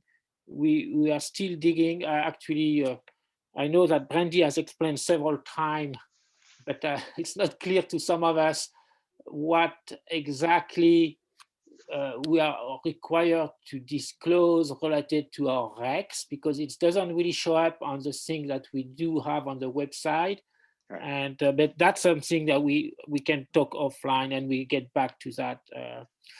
So the other topic that we actually discussed was fossil fuel shifting strategies and energy efficiency initiatives, and also the need for all this to be taken in consideration in these electrical rate goals, because it actually all together, I mean, it's a yin and yang situation here where they all interact and affect each other. So I think it will be important to have this consideration looked at before we finalize our electrical rate personally, but it looks like we are on a different time frame here.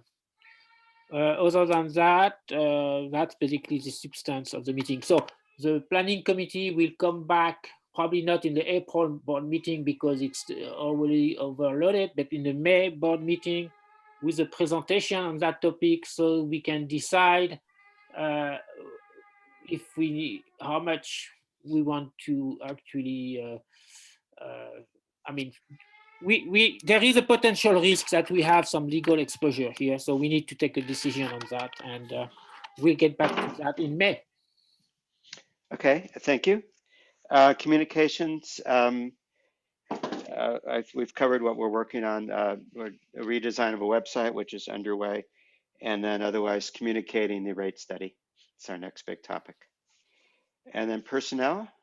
Eric and John met so that Eric could give John a overview of personnel issues, how, our pension plan and benefits plans, so on and so forth. Okay, I think that covers all of the committees. Yes.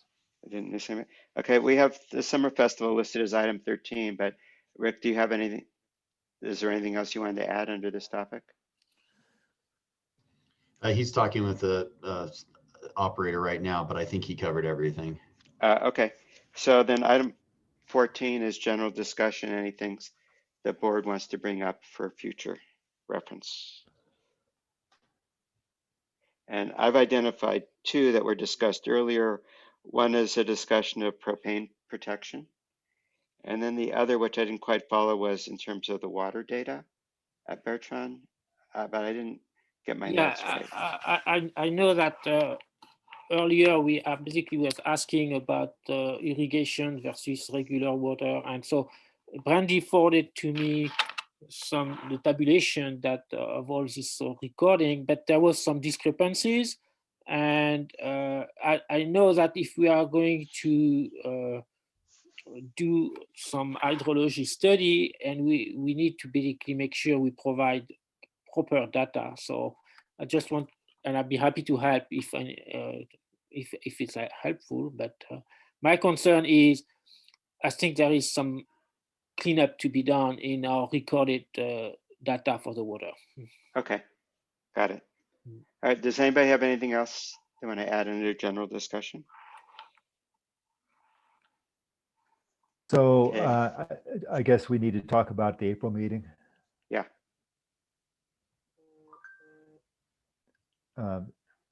Is the proposal to have it, Eric, is the proposal to have it on April 17th rather than on the 10th?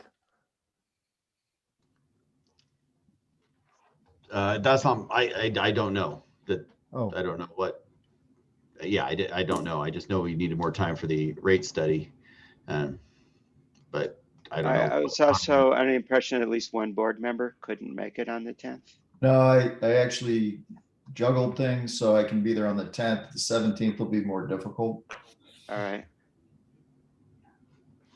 Well, we should leave it on the 10th then.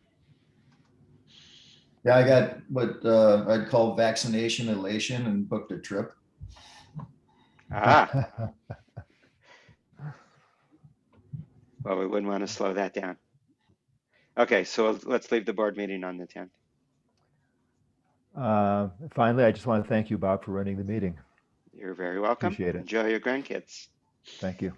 All right, then I think we've covered everything, so adjourn the meeting. Thank you all for attending. Thank All you. right. Okay. Thank you. Bye all.